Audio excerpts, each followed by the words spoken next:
Hello everyone.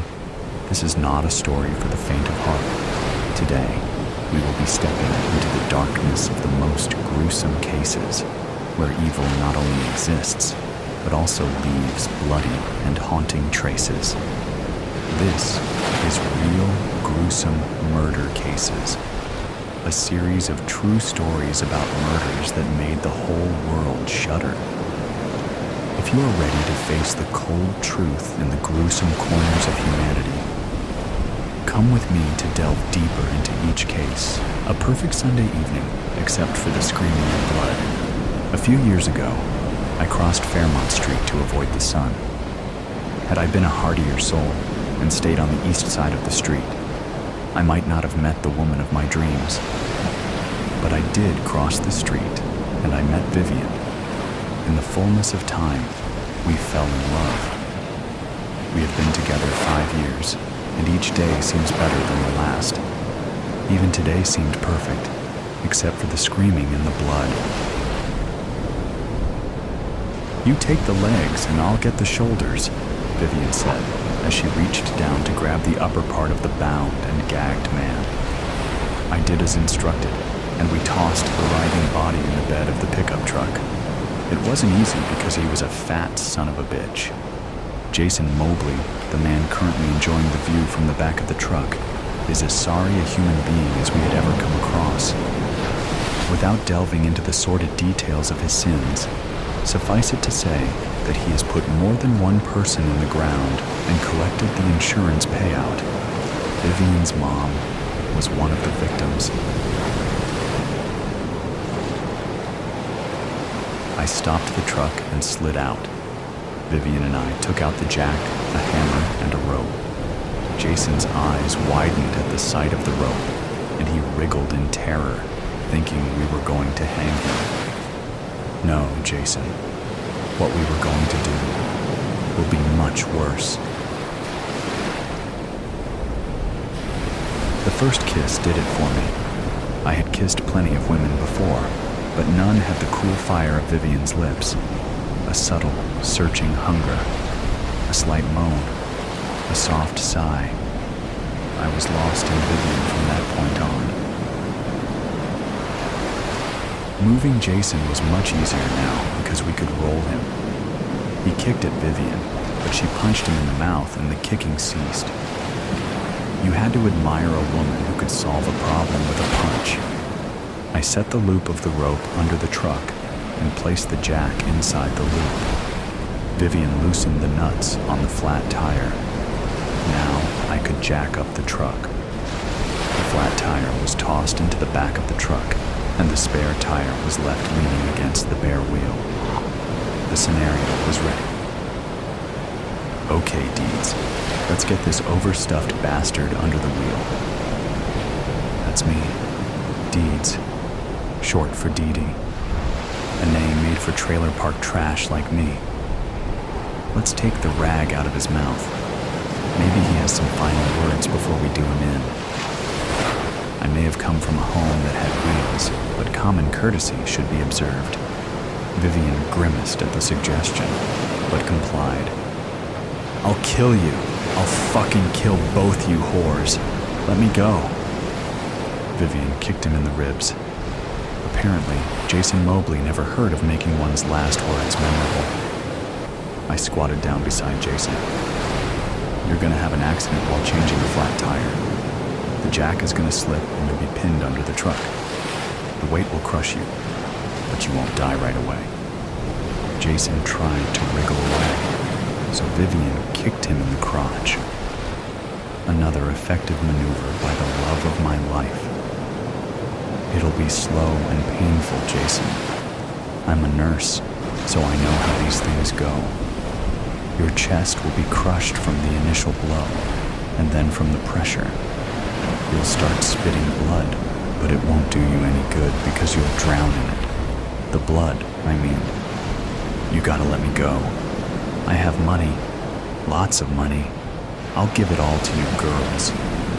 "We don't want your money," Vivian spat out. What do you want? I'll do anything." Vivian stared at Jason. "I just want to see you suffer. then die, like my mom. He started screaming as we pulled the rope taut. The screams could probably be heard a mile away in the still air, but no one was around to hear them. Vivian and I jerked the rope, and the jack slipped, crashing down on Jason. The screaming stopped, replaced by a grunt, and followed by the gurgle of blood in his throat. "Well, he finally shut up," Vivian said. She chewed on a piece of beef jerky, but spat the juice out. I never understood that, but she sure looked cute while spitting. That's true love when you think these sorts of things. "That's because he can't scream anymore. His lungs are full of blood, and he's choking to death. Slowly, I hope. Oh yeah, he's having a terrible time of it," I said, glancing at the man being crushed to death. He looked pitiful and small, despite his bulk. "Say, do you remember when we first met?" I turned to Vivian. She had just spat out a wad of beef jerky and put it in a bag. It wouldn't do to leave DNA evidence behind. Smart woman. "Of course. You were just standing in the middle of the sidewalk staring at me. It was a little creepy, but also nice. Like someone found me attractive. Well, you were that, are that, will always be that, I think." Vivian cuddled up next to me, and we watched Jason slowly slip away.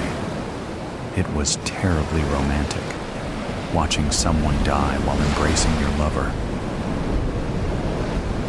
The police department of Vanderpool, Texas doesn't exist, so the county sheriff and his lone deputy took charge. After an exhaustive investigation that lasted almost 10 minutes, they concluded Jason Mobley suffered a fatal accident. "He was a dumb shit anyway," the sheriff said. "If brains was leather, he wouldn't have enough to saddle a pissant."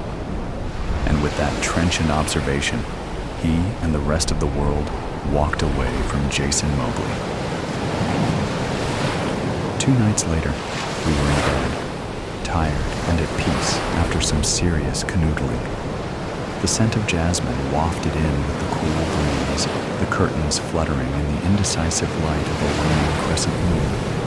"People say that you don't feel better after avenging a death with a death.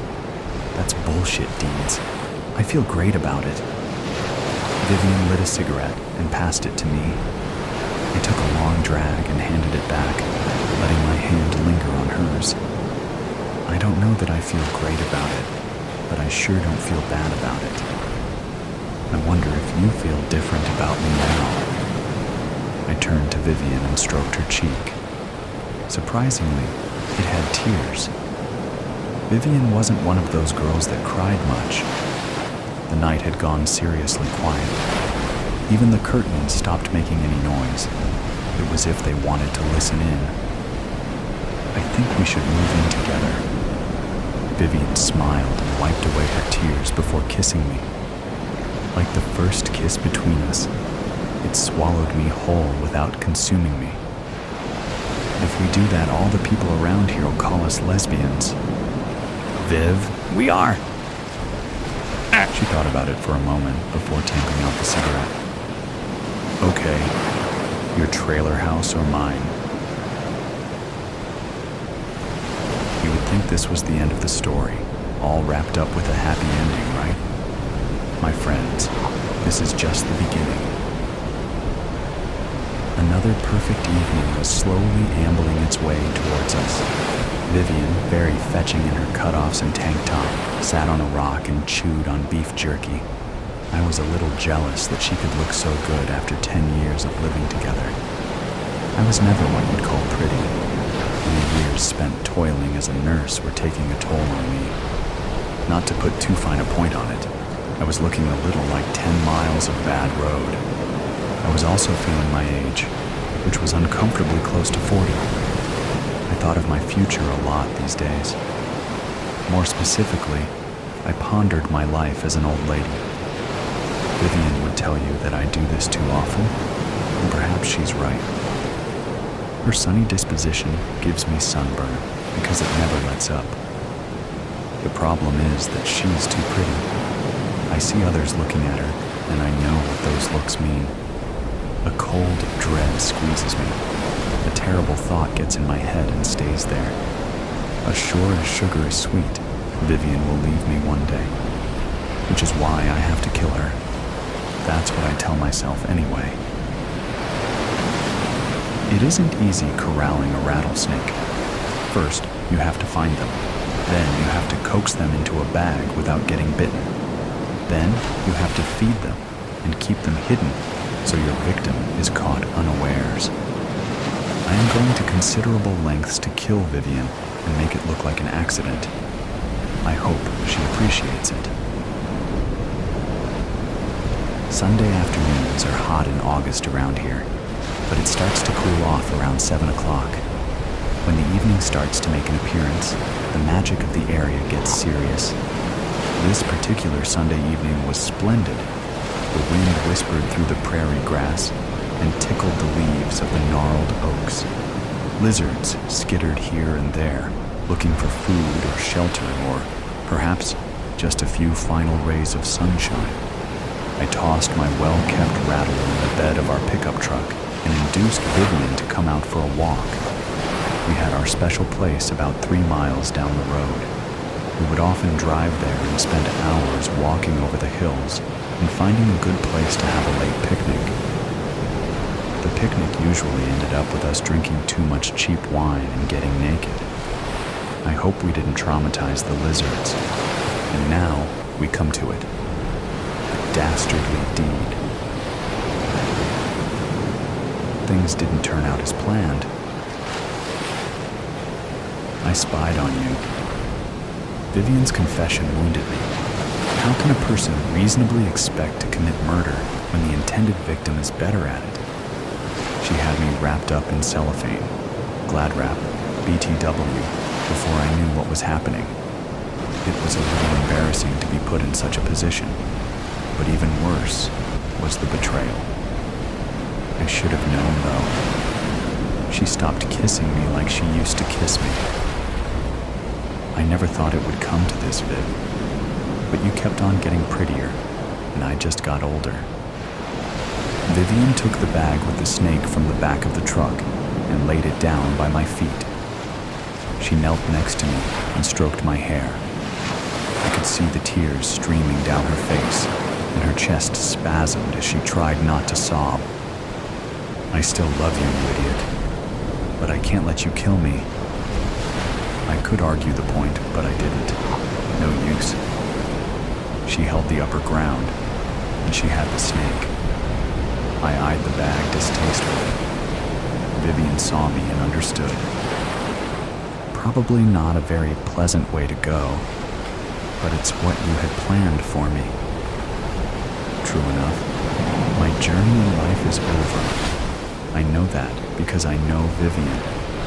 She'll carry through with the deed, and I'll be just another rattlesnake victim in South Central Texas. The only consolation I have is that she's too smart to get caught. I deserve to die, but she doesn't. It'll probably hurt, Deeds. It has to be the ankle so it looks like an accident, and it'll take a while to stop your heart. I'm sorry, sweetie. It hurt like hell.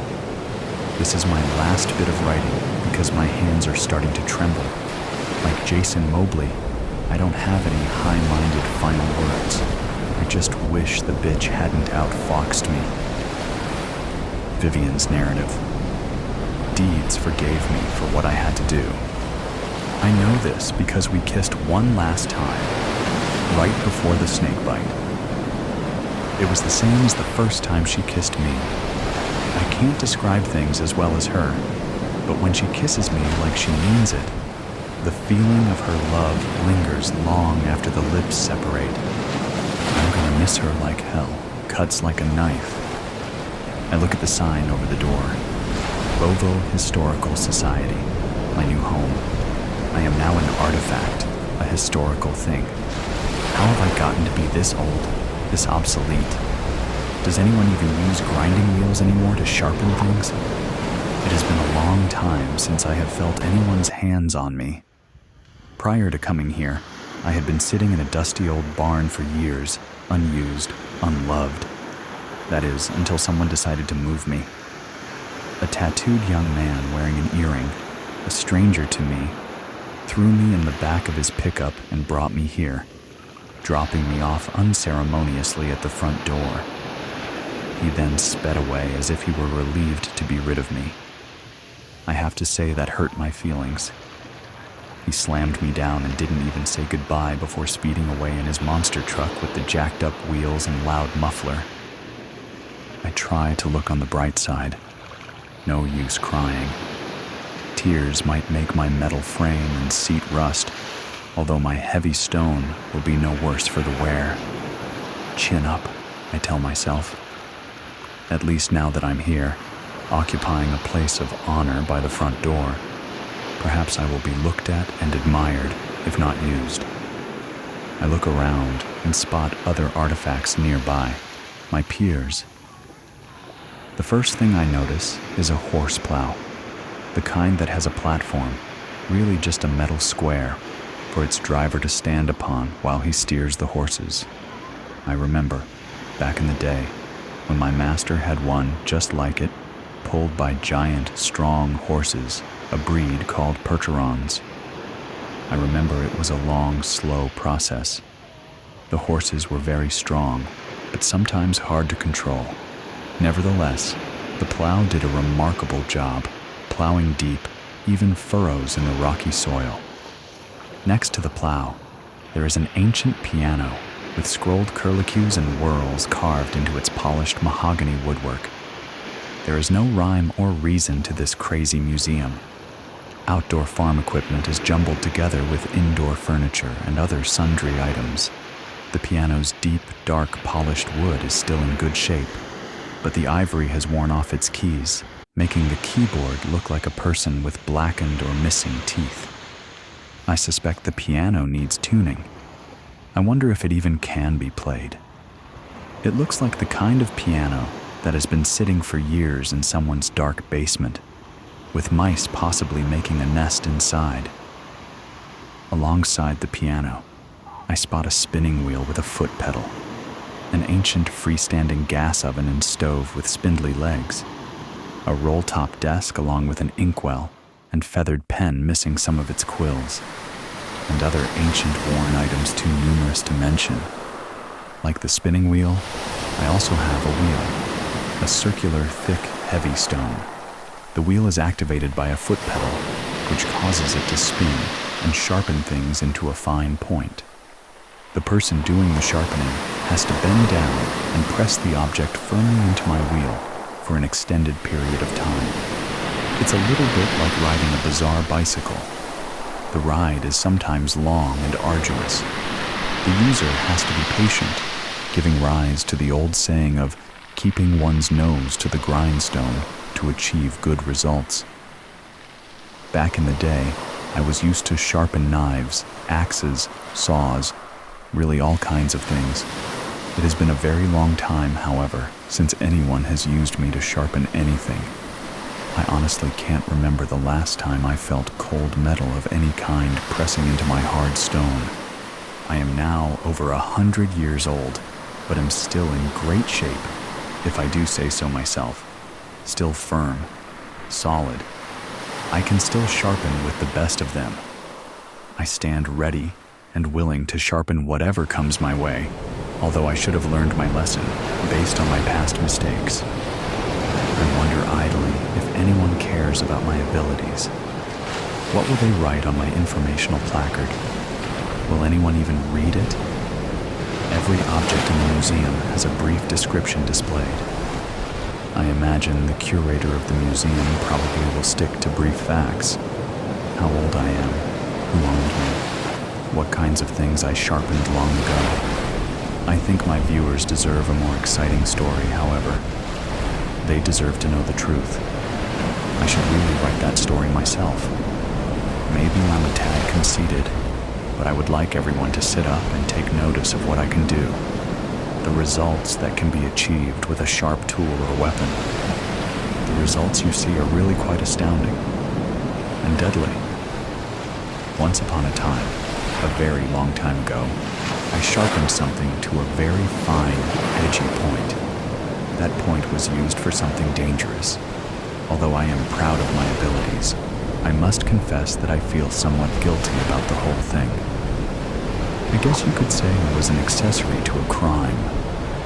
My master, we called him Big John due to his immense size, came to me one day for service.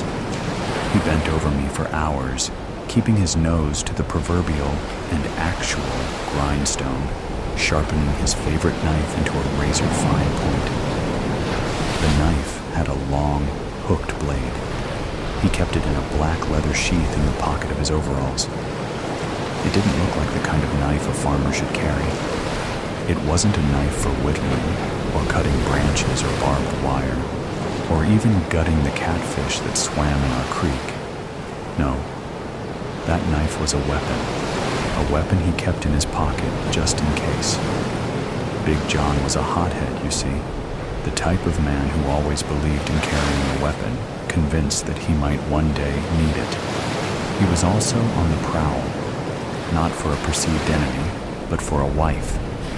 He was convinced that the farm needed a woman's touch, convinced he needed to sire some children to carry on his bloodline. He was somewhat of an old-fashioned man, wanting an adoring little woman and a whole passel of children surrounding him, working alongside him on his beloved farm. To achieve his goal, after a long, hard week farming, one Friday night, he took himself off to town, spiffed up in his best overalls. The knife occupied its usual sheath in his pocket. Big John had his eyes on a young barmaid named Sarah. Sarah was the daughter of the tavern's owner. She was a buxom blonde, cheerful and friendly, serving her customers with alacrity and a bright smile. She seemed to be a hard worker, keeping up with the demands of a rowdy, thirsty crowd effortlessly.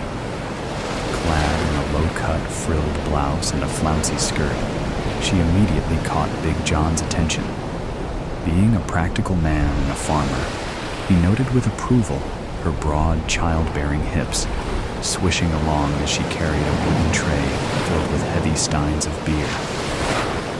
Usually she could deflect the wandering hands of intoxicated, grabby men who got overly friendly when she served them their beer and whiskey. One man, in particular, an uptight, prissy banker with a gray comb-over on his bald head, would not take no for an answer. Forgoing her usual politeness, she slammed down his beer and turned hurriedly to leave, knowing that he would undoubtedly try to detain her. Sure enough, the man's whiskey breath was hot in her face, and he grabbed her around the waist. "Stop, sir. I need to get going." She forced a smile to dull her sharp words. "What's your hurry, darling?" he slurred, grasping her tighter. She once again tried pulling away, to no avail. For a man who sat behind a desk all day, his grip was surprisingly firm. Big John, who was sitting one table over, felt fury rising in his chest. He stumbled to his feet and quickly stomped over. "I believe the lady told you to remove your hands, sir." He choked out the last word. In his opinion, the man did not deserve to be treated like a gentleman. The good manners his mama had instilled in him prevailed, however, forcing him to be marginally polite. "What you gonna do about it, farm boy?" the man sneered. Sarah squirmed in the man's grasp, trying to pull herself free. Big John saw red. "Who you calling a boy?" "You, of course," the man said coolly. "I'm no boy." Big John spat. Suddenly, he pulled the knife out from its sheath in his pocket and brandished it menacingly at the banker. The man at last dropped his arms from around the barmaid's waist. "Whoa there, big fella. No need to get violent. Put that thing away." Big John continued to hold the knife. All at once, the banker's hand shot out like lightning, and he knocked the knife away from Big John. The knife clattered to the floor. The bar room was suddenly silent, its customers frozen in stupefied fascination at the scene rapidly unfolding in front of them. Both men bent at once to pick up the knife. Being smaller and more agile, the banker was the first to reach the weapon. He raised it in the air triumphantly, the knife's sharp metal gleaming in the candlelight, emitting an eerie glow. "Give me that back," Big John yelled. "Never!" screamed the banker. The two men were now struggling over the knife, Big John trying unsuccessfully to wrestle it away from the banker, who was surprisingly strong for a skinny, middle-aged desk jockey. In one last desperate attempt, the banker brought the knife down forcefully, stabbing it into Big John's thickly muscled chest. Big John made a horrible gurgling noise and fell heavily to the floor, the blood pooling around him. The metal part of the knife sank deeply into the big man's chest, only its black handle protruding. Yes, my friends, Big John died. I am sorry to say that my sharpening skills led to his demise. I never saw that coming. It still tears me up inside. When I first heard the news, I shed a few tears. Someone had to wipe me off with an old towel. They wondered if the barn roof was leaking at the time. Luckily, I didn't rust. Big John was a good man. May he rest in peace. He was only trying to protect his lady love. Maybe if the knife hadn't been so sharp, he might have lived. But no, he bled out, like a stuck pig. His parents buried him at the base of the big hill, down by the creek, on the farm, resting on his beloved land, the land he had hoped one day to pass down to his children. Sarah, the barmaid, came to his funeral. The children they might have had together never came to be. The knife, I am sorry to say, was never recovered. I don't know whatever happened to it. I am sure its point is just as sharp to this very day. I still feel guilty about the whole thing. My own pain cuts like that knife. When I do something, I do it right. Big John was the same way. If only he hadn't kept his nose so long to my grindstone. It's possible he just might have lived, drowning inside. What time do you call this, Maggie? I know, I'm sorry. The traffic. Don't give me that. You're never late. I had things to do. Things? Like what? Jimmy, don't start. What's with the sunglasses? They're just sunglasses. Take them off. Jimmy, please, take them. Office up fine. What the hell happened? It's nothing. Damn it. Who gave you the shiner? Jimmy, leave it alone. Was it Neil? Number Terry then. Jimmy? It was, wasn't it? Fine? Yes, it was Terry. That son of a... Why? Jenkins. Keep your voice down. You don't know about my problems, sir. We don't want to hear about your private life, Jenkins. I didn't come here to fight, Jimmy. Then why did you come? Because we need to talk. Talk about what? United States. Us? There is no us while I'm stuck in here. You're wrong. There's still an us. Doesn't feel like it. You've been different lately. How would you even know that? I see it. The way you look at me, or don't. The way you talk, or don't. I'm tired, Jimmy. I bet you are, love. It's not easy by myself, but you manage. Barely. What are you saying? I'm saying I don't know how much longer I can keep this up. Keep what up? This life. Alone. You're not alone. That's what it feels like. You've got the kids. They're not you. Then wait for me. Wait. Jimmy, you 4 more years. So? You knew that when I got sentenced. I didn't know it would feel like this. Feel like what? Like I'm drowning inside. You're stronger than this, Maggie. Maybe I'm not. Don't say that. It's the truth. You're just having a bad day. It's not just a day, it's every day. You want me to feel sorry for you? Jimmy, don't make this worse. I'm not the one making it worse. Why did Terry hit you? He thought I was cheating on you. Cheating? With Neil? That's what he said. Are you kidding me? I didn't do anything, Jimmy. And Terry thought it was okay to hit you over a rumor? It's not just that. Then what is it? I don't know. Maybe he thinks I owe him. Owe him? For what? For keeping an eye out for me and the kids. That's rich, coming from that piece of... Jenkins, I'm warning you. Stay out of this, sir. I see your sort every day, Jenkins, and hear how doing time affects families. You don't know nothing about me and my brood, boss. Yes, but I know how kids drift with absent fathers. When I want your opinion, I'll ask for it. Touch a nerve, did I, Jenkins? Jimmy, stop. He's not wrong. What? Bernie's angry. Linda's angry. They're lost, Jimmy. It's not like I abandoned them. Maybe not. But you're the one who took the fall. I didn't want you and the kids dragged into it. I can't do this on my own anymore. Maggie, don't. Don't what? Tell you the truth? Neil and Terry were supposed to have my back. Instead, they're wrecking my family. You wrecked it, Jimmy, when you got caught. Again. You think I wanted that post office job to go sideways? It didn't just go sideways. It exploded. I was the one who got burned, Maggie. And the rest of us didn't? I did it for you. You always say that. I mean it. And what about Linda? What about her? She's in trouble at school, Jimmy. Trouble? She got caught smoking. Not Linda? Yes, Jimmy. Linda. At least it wasn't weed. What makes you think that? God damn it. Why didn't you tell me? And say what?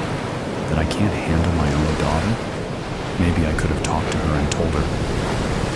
From inside? How do you reckon that'd work out? Linda listens to me. She misses you, Jimmy.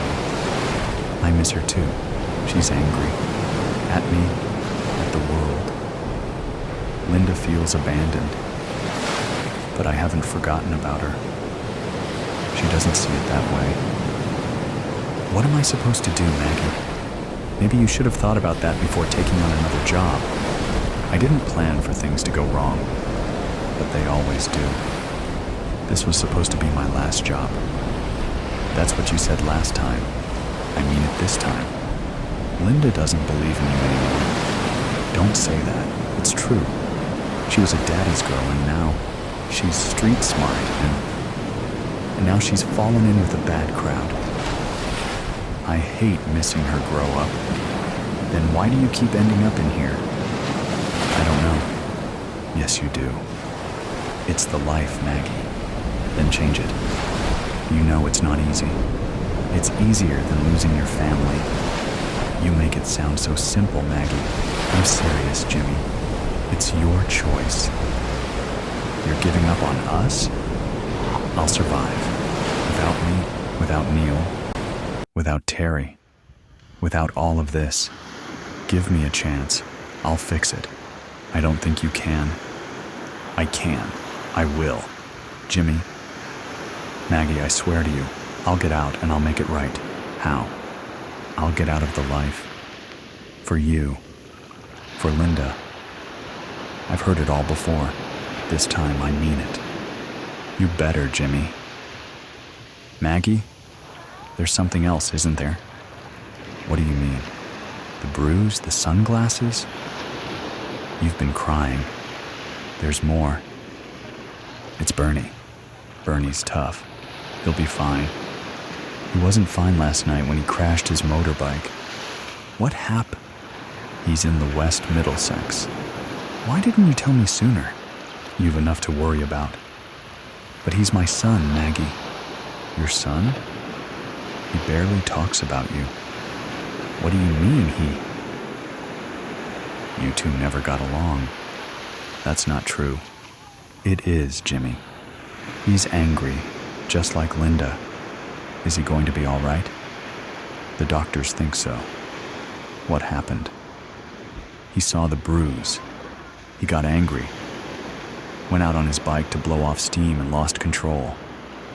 Because of Terry? Because of everything, Jimmy. Maggie, Don't. Just stop. I'll make it right. You keep saying that. I mean it. Then prove it.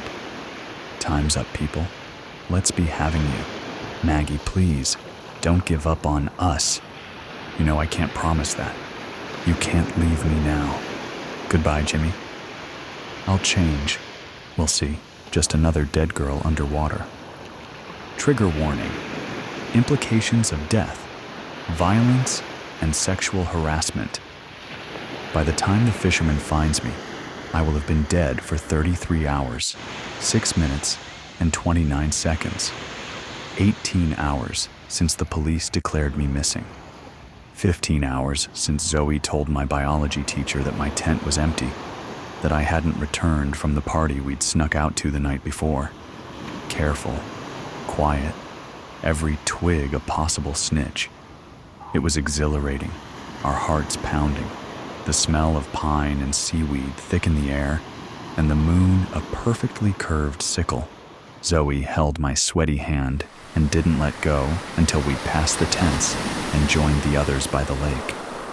The music on someone's phone was turned down just low enough for us to make out Billie Eilish's raspy voice. One of the guys offered us a beer, kept cool in the pitch-black lurking water. I remember thinking I couldn't tell where the lake ended and the forest began. The first article published by a local newspaper reads, "Promising high school student missing after night swim in lake." Shortly after, the Water Rescue Service and Fire Brigade take over the search. Dogs comb the area, their noses trailing through the damp earth. A human chain forms, people moving slowly through the woods, eyes scanning for any sign of me. Even a helicopter hovers overhead, its whirring blades slicing through the heavy, charged air. The search drags on for hours, stretching into the twilight, yet the woods remain silent. The police begin to ask questions. When was she last seen? What was she wearing? Had she been drinking? Did she seem out of character? Angry? Sad? Suicidal? No, and no. She was singing. She was dancing. She seemed happy. When the fisherman finds my body, miles away from where I was last seen, certainty sets in. The autopsy reveals a hematoma on my head and purple spots behind my ears. The coroners examine the water in my lungs and confirm that I wasn't dead before entering the water. I died by drowning. My classmates are questioned again. Zoe claims to have left early, while I stayed behind with her twin brother, Tom, who has been in love with me since middle school. Tom's behavior strikes the police as odd. He insists he barely spoke to me, despite people seeing us leave the party together for a few minutes. When my body is examined, traces of Tom's skin are found on my clothes, trapped between the fabric layers. Still, Tom sticks to his story, perhaps because the truth would embarrass him for some reason. Or maybe he's just afraid of the questions that would follow and the scrutiny that might come with them. Tom is right, in the broadest sense. We really only exchanged 3 or 4 sentences that night, but only because Tom's mouth was otherwise occupied with me. I had enjoyed every second of it, and looking back, I wish I'd given him a real chance. But I was too worried about what other people might think. So, as usual, I brushed him off, leaving him to walk away from the party feeling hurt. Cassandra insists she heard Zoe and me arguing that night, just before Zoe headed back to the campsite. According to her, we were fighting over Tom. Of course she would say that. What else would two girls argue about if not a boy? Cassandra even claims that Zoe pushed me, though Zoe denies it vehemently. She denies discussing Tom at all, insisting it was about something else, something that wouldn't come to light until much later, when our biology teacher became a suspect. But Cassandra holds firm to her version. The thing about Cassandra is that she's always been a shadow, the kind of girl whose name teachers forget after 2 weeks of spring break. Kelly, Cindy, Carrie, something with a C though, right? So, when she finally gets the chance to talk to the police and be part of the investigation, she jumps at it. Unfortunately, Cassandra isn't much help to the investigators. She leaves the party at 2 a.m., just 40 minutes before I die, leaving me alone with a group of guys who've brought along some tranquilizers. Sitting next to them felt like being stuck in a fever dream, where Jacques Derrida explains quantum physics at a frat party. At some point, I decided it was time to head back. One of the guys casually asked if I needed someone to walk with me, and I said yes, but no one moved. I glanced back, the campsite faintly visible through the cold, white light filtering through the pines. It was only a few meters away, just beyond the trees. I'd walked this path for days, never once feeling threatened by the shadows in the bushes. But tonight, that sinking feeling in my stomach wouldn't go away. Still, I refused to be that girl. The one who got scared at every creak in the dark. The one who needed someone to hold her hand for a few steps. So I stood up and said I'd walk alone. Instead of sticking to the dark trail, though, I decided to take a small detour along the riverbank, a bit longer, a bit lighter, and hopefully a bit safer. One of the guys told me to text him when I made it to my tent, but when I didn't, no one even noticed. 16 days after my death, suspicion begins to shift toward our biology teacher. Devin, one of my classmates, reveals that he had felt ill that night and went looking for the teacher's tent, only to find it empty. Soon after, the teacher's behavior takes a strange turn. He starts making inconsistent statements that don't add up. One day, he calls Zoe into his office after class, where he insists that his earlier proposal to her before the trip had been nothing but a joke. She understood that, right?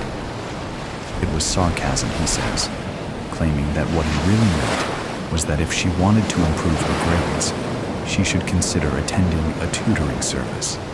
And this is where Cassandra steps in for the final time. She confesses that she visited our biology teacher after the party, and that they went to the boathouse, where, according to her, nothing bad happened. He was just there for me. The biology teacher is immediately suspended, but the case against him has nothing to do with mine, as Cassandra's alibi clears him. Meanwhile, the suspicions surrounding Zoe and Tom are too weak to pursue. My case remains unsolved, and eventually people begin to accept the idea that it was just a tragic accident, that I must have hit my head when I jumped into the water. They agree that I seemed unhappy, not just that night, but in general, and that my relationship with my parents, who expected me to excel in everything, was strained. Perhaps the pressure had finally got to her. It's all unsatisfying, of course. Unsatisfying for the local magazine, whose updates eventually dry up. Unsatisfying for the police, left with yet another unsolved case on their desk. Unsatisfying for my parents, who, decades later, will say in an interview that not a day goes by that they don't think of their little girl. Maybe one day, a classmate will write a college essay about my case, reflecting on how it taught them that life can end in an instant. Maybe my story will end up on a true crime podcast. Or perhaps Netflix will stretch it into a tightly structured 8-episode miniseries where my body is discovered just 3 minutes in. Enough time for viewers to decide if they'll keep watching.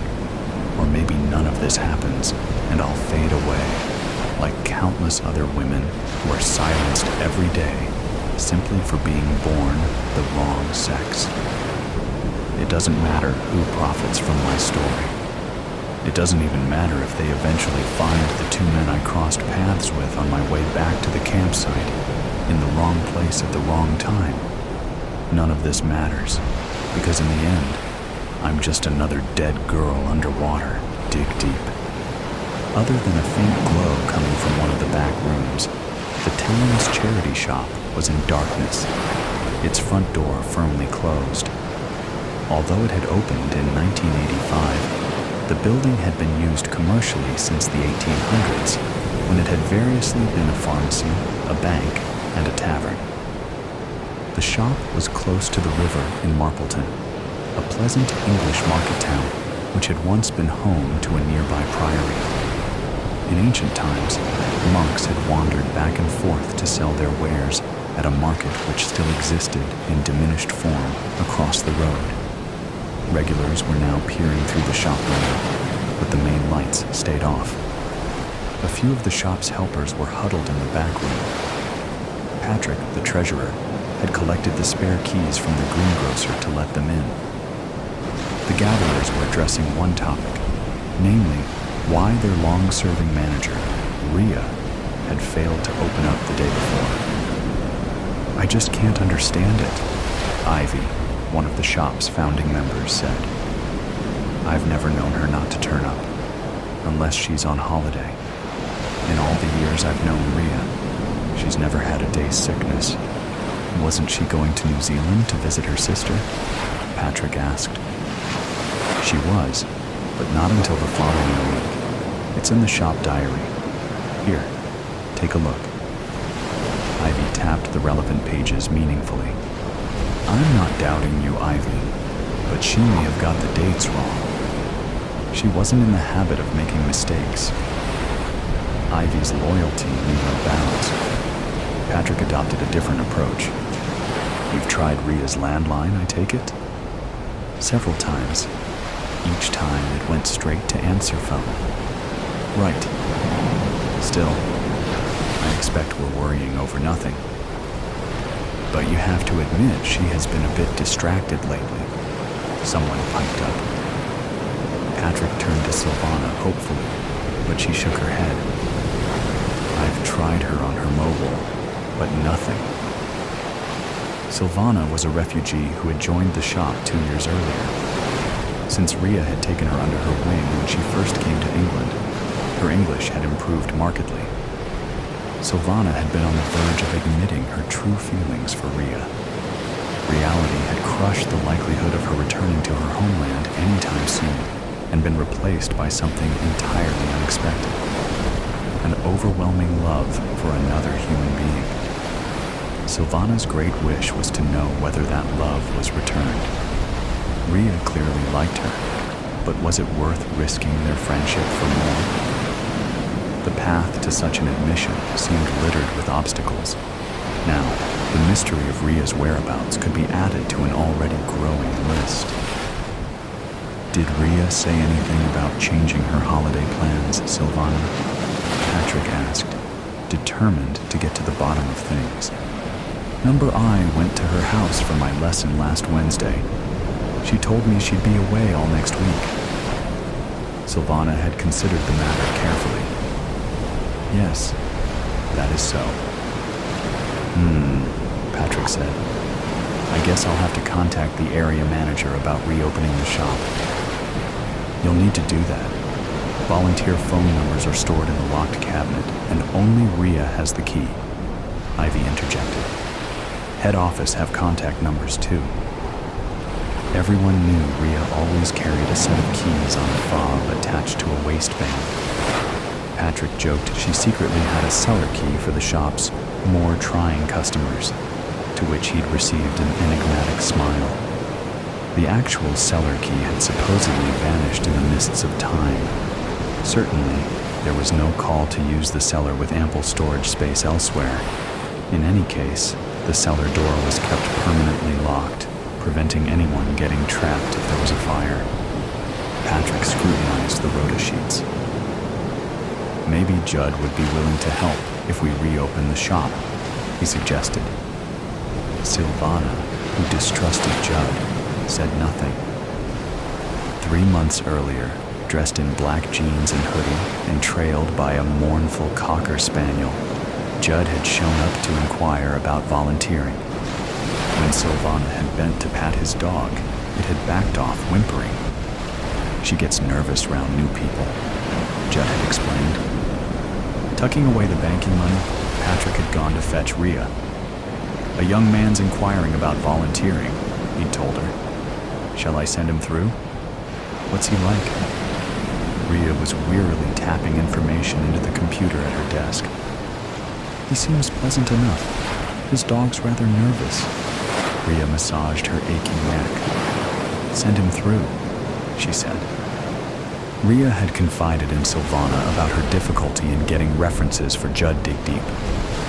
Eventually, he presented her with 2 typed ones, supposedly from an ex-employer. With typical thoroughness, Rhea had rung one of the numbers to learn more about the new helper.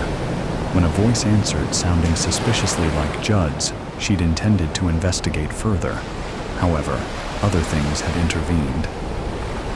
A few weeks after this uncharacteristic omission, Judd was indeed proving to be an asset. Willing to turn his hand to anything, it was a relief not having to lift heavy sacks and boxes donated by the public from one end of the shop to the other. With little guidance, Judd had transformed one of the sorting rooms, leaving it immaculate. One evening, when Silvana cycled past the back of the shop, she noticed a group of undesirables hanging with Judd, engrossed in conversation. She hurried past, hoping she hadn't been seen. She raised her concerns to Rhea, who told her it was nothing to worry about, that she'd keep an eye on things, and bafflingly added, I'd rather you didn't mention this to anyone else. The day the shop reopened, without Rhea at the helm, was Silvana's birthday. Patrick invited her to join him later for one of his wife's specials, homemade pizza and pear wine. The food tasted delicious, but she pushed her plate to one side. You're still worried about Rhea, aren't you? Patrick observed. Her cell phone is dead. It's strange. I knocked on her door last night, but still no answer. Patrick got up. I tell you what, I happen to know Rhea's neighbor, Angela, from the book club. She looks after the garden when Rhea goes away. She may well have a spare key. I'm sure there's nothing to worry about, but it wouldn't do any harm to check if everything is all right. Silvana was relieved. That's a great idea. Thanks, Patrick. I've been known to have a few in my time. Come on, get your coat. Let's see if we can solve this mystery. Half an hour later, the pair were standing in Rhea's house. The hallway led into an open-plan kitchen diner with gleaming countertops and state-of-the-art gadgets. The smell of coffee lingered invitingly. When Rhea's partner Lindsay had died 5 years earlier, she'd left her with a generous insurance payout. Silvana sighed, remembering the other day when she and Rhea had drawn close over a bottle of wine. Rhea had even given her a present. Only to be opened on your birthday, she instructed. But beneath the gaiety, she'd been out of sorts. Rhea had brushed aside Silvana's offer of help with a brisk, I'm fine. I'll check down here if you do upstairs, Patrick said, jolting Silvana back to the present. The passport was lying on the bedside table. However, the photograph bore little resemblance to the person Silvana had come to love and admire. Having spent time working for a private detective agency when she was younger, instinct overrode caution, and she began a meticulous search for clues. Predictably, Rhea's shop keys were lying on the bedside table. More unexpected was the discovery of another set of keys attached to a ring with a tag labeled Cellar. Are you all right? Patrick called up from the bottom of the staircase. "I'm okay." Silvana tucked the cellar keys into her bag. Then she remembered Ria's present and opened it. She was surprised to find a pay-as-you-go phone already charged up. "Well?" Patrick exclaimed. "Did you find anything?" "Just this." She gave him the passport. "That's odd. It appears she never made it to New Zealand after all. Maybe it's time to involve the police." "What? Right now?" "It is rather late. I doubt they'll want to be disturbed tonight." Patrick thought of the half-opened bottle of wine waiting back home. "I'll act tomorrow morning. Shall I walk you back?" "No need. I can take care of myself," Silvana said firmly. The moon was her only companion as Silvana descended the cellar steps at the back of the shop. With growing unease, she encased her hands in a pair of gloves and took off her shoes. She didn't want anyone to know of her presence. After 3 attempts, the door creaked open and she was met by a cloying damp, overlaid by something else. Something unpleasant. Tensing, she flicked on her phone torch and spotted a narrow corridor with another door at the end. Filled with foreboding, she slowly turned the handle. She smelt the body before she saw it. Wearing the trademark hoodie, the bloating, discolored thing in front of her, could hardly be called human. Judd lay slumped against an upturned table, his eyes staring and opaque. Silvana covered her face with a handkerchief to prevent retching and inspected the scene, noting the bloodied head and smashed vase lying beside it. The blood had pooled and dried, staining the clothes and floor. She was no expert, but if the rotting undertones were anything to go by, death had probably occurred a few days earlier. Even then, horror was blunted by relief. So long as it wasn't Ria, she had the strength for anything. But where was Ria? Adjusting to the dimness, Silvana tried to make sense of her surroundings. Some crudely constructed shelves filled with storage tubs and packets lay stacked against one of the walls. The place was obviously some kind of drugs den. Could Judd's death have been the result of a disagreement with other gang members? Silvana's stomach lurched. What if they turned up and found her?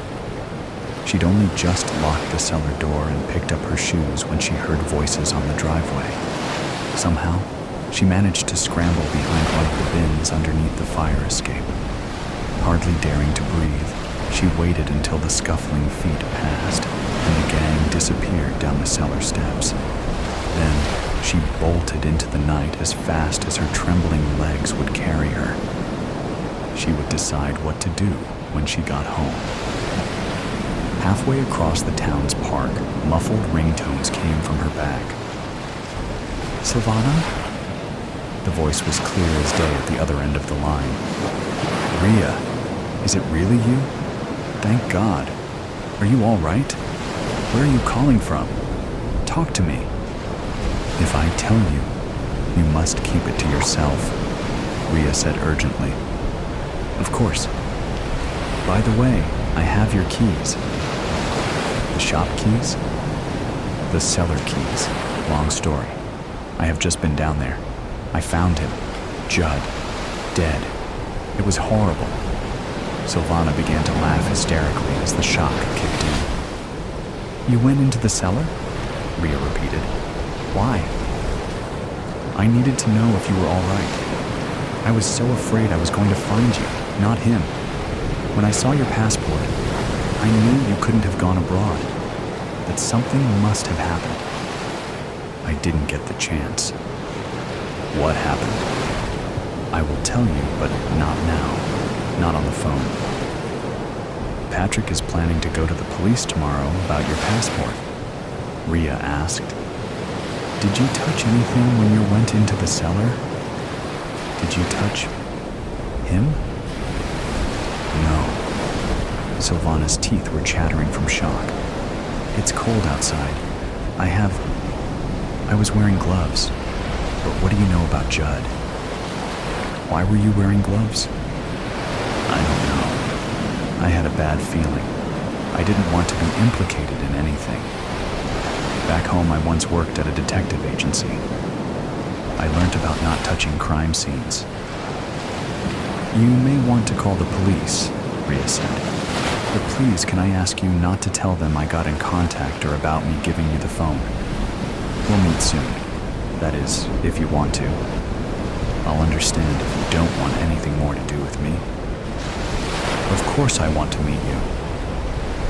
It seemed silly pretending now. It's all I think about. Silvana's heart flipped when she saw the distant figure standing on the pier below. The matinee performance at the Pavilion Theater was in full swing, and the pier was almost deserted. She came up behind Rhea, patting her on the shoulder. "Hey!"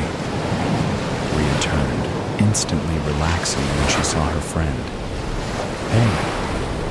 Silvana sank into Rhea's arms. For a long time, the pair embraced. "It's so good to see you," Silvana said. "Likewise." Rhea glanced round. "Does anyone know you're here?" "Number, and I'm so hungry." Rhea grinned. "How about some fish and chips? I'll treat you." "You mean the famous English fish and chips?" Rhea grinned. "I've discovered a great place on the front." She linked arms with Silvana. "Come on, let's eat. Then, I'll tell you everything." Judd was a bad lot, Rhea admitted later. "He was running a drug racket, and I threatened to report him to the police." "It doesn't surprise me. But how did you find out?"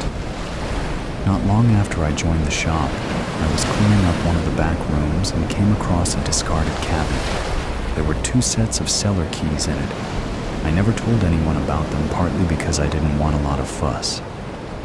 I wanted to keep it to myself. Unfortunately, Judd caught me coming up the stairs one evening and demanded to store his things there. I didn't like the way he spoke to me. When I refused, he threatened to torture his dog in front of me. He implied if I didn't comply, I'd be next. His eyes were so cold.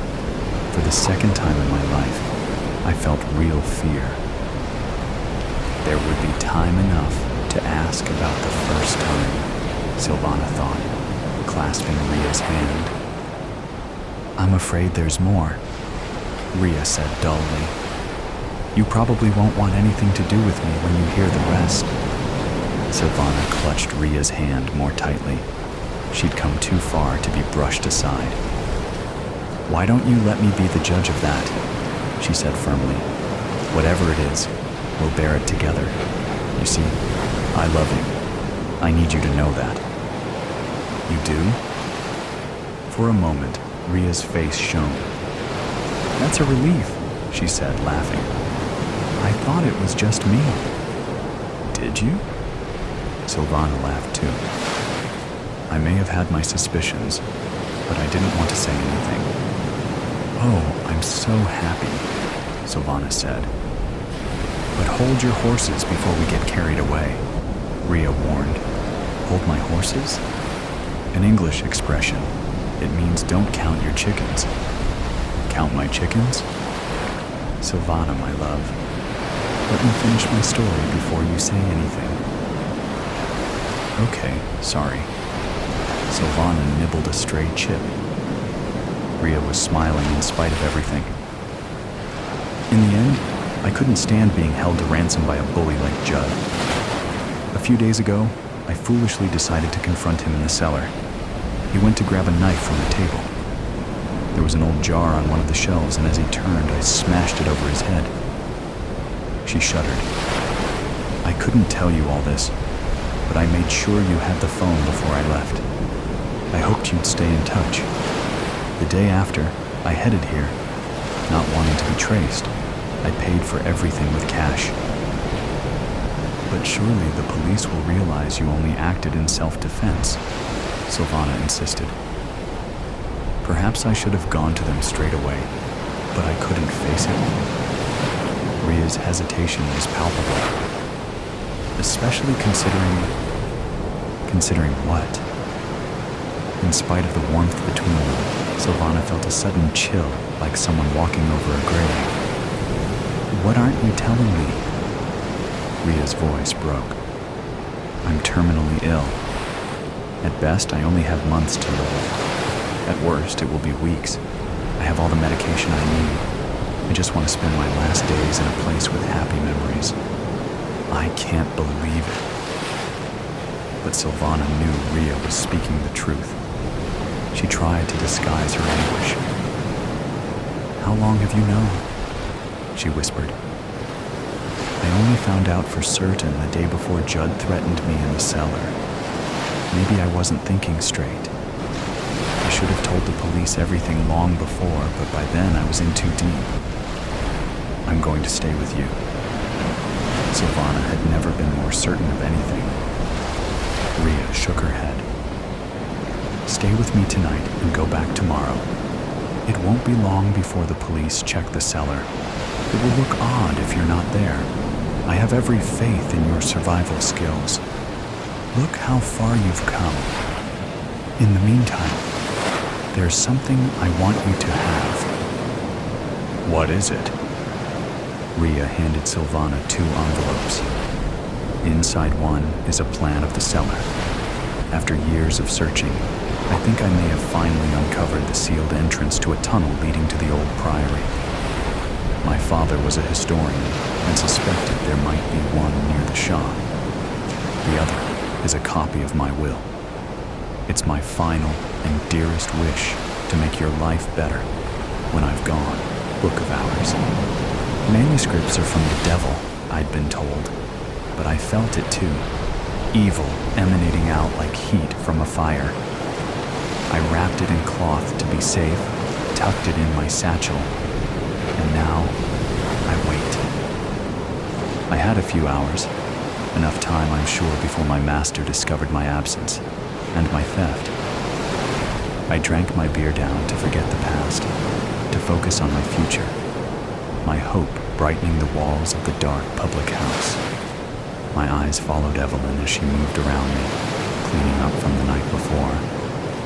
Her dark hair pulled back tight showed her pale beauty, and even the dull woolen uniform couldn't diminish her lithe figure. I lifted my head in an attempt to catch her eye, but no, that candle had guttered out. Only the smoke of my longing left. When she first came to town, she spoke to me, asked about my work and my master, but her attention had drifted when I said no. Now I was no more than another chair in her way, an obstacle to sweep around. "I did this for you, Evelyn, and you won't even look at me?" "On my own," I said. "So be it." Pulling out the cloth-wrapped bundle from my satchel, I carefully placed it on the table. If what Evelyn said was true, this strange item could allow me to finally escape my service, with enough gold to make a new life, free from my bonds. I stared at it, hesitant to touch the elaborate box. Just parchment squeezed tight between wooden boards. How could it hurt me? I had seen it before on my master's shelf, next to an old statue, but gave it no more thought than the worn boots below it. I have no need of such things as paper or written symbols. My only use is for work. Evelyn said a man, Demon, had come from Rome searching for these old manuscripts, such as one rumored to be held by my own master. No larger than my 2 hands together, this small item could be my salvation. The cover creaked open, dust puffed into the air, as if breathing again after ages of suffocation. First one page, then the next blank. My heart leapt into my throat. Could some magic be needed to make the words appear? But then, on the 3rd sheet, an image appeared. A man so bright and real. I touched the page to see if he lived. I understood why Demon wanted this, needed it enough to pay gold for it. The man, his hands raised with blood on his palms, a cut in his ribs, stared at me. A gold circle around his head, a gold cloak over his body. Was this the man whose soul had been caught? Half the page and the next were filled with black marks in dense flowing lines. They seemed to move as I looked over them, as if these lines were fighting to be released from the page. A black dread flowed down my back. Have I released some demon by opening his cage? My blunt and scarred fingers moved along each, following these strange markings. A hand on my shoulder. You did it. I turned to see Evelyn behind me. I hoped you wouldn't. What? My confusion intensified when she looked down into my eyes. Deep pools of sadness. If this goes well, I'll have gold. My lips quivered, matching the tremor of my heart. We can leave together. Poor boy. Her hand touched my face. The blaze in her eyes lit a fire in me, illuminating a future better than I could dream. I wish it could be so. Her eyes closed. Yes, if after, meet me outside. I grabbed her hand, kissed her fingers. We'll leave this town together and live free. Evelyn bent down. Her lips met mine, just an instant. Her warm touch an eternity of bliss, sparking lighting through to my toes. Then she looked up at a sound and stepped away. The door stuttered open, and a man spilled in with the morning light. I felt demon before I could see his face, a cold frost flowing into the room. A narrow stick of a man, his over-large head bobbed on a narrow neck, hair fine, matted to his temples, with a few strips reaching down his jaw. He clutched his cloak to his chest with thin arms, like crooked branches. Glasses perched at the end of his long, pointed nose, a sparrow hanging on for dear life. He moved without effort, as if he floated instead of walked. Demon nodded to Evelyn, waved toward her with 2 fingers. Dark, cold spots of light peered out under heavy brows. Eyes like a wild beast with no soul, and I feared him like no other man I had ever met. He smelled of mold and dust, an odor of death that sent the hair on my neck lurching from my body to escape. Long, thin fingers danced on the table, blackened nails clicking against the wood. I had heard of these scribes, men who trapped words on a page with strange magic and a feather. What mysticism did they practice? What knowledge did they deal in beyond my ken? I eyed him warily. That knowledge stuffed too tight, a too full sack could explode, destroying him and anyone around him. Do you have the gold? I whispered, keeping my head low. A cough, dry and hoarse, escaped his lips, like a death rattle. I feared for his health, but at his crooked grin, I recognized it as his laugh. Evelyn brought 2 ceramic cups of black beer, along with a metal platter laden with apples, dried meat, and cheeses. Demon's hand brushed her leg, up to her hip, lingering. I didn't understand how she could stand the touch, but her body stayed still, though her eyes looked away. See, I have the monette. Demon's face fell into a sneer. His words had a strange, foreign lilt that grated on my ears. A cloth bag landed with a heavy clink on the table, the sound of my future. Evelyn had spoken the truth. I suddenly saw our life together, our horses in the green pasture, prancing in front of golden fields of wheat.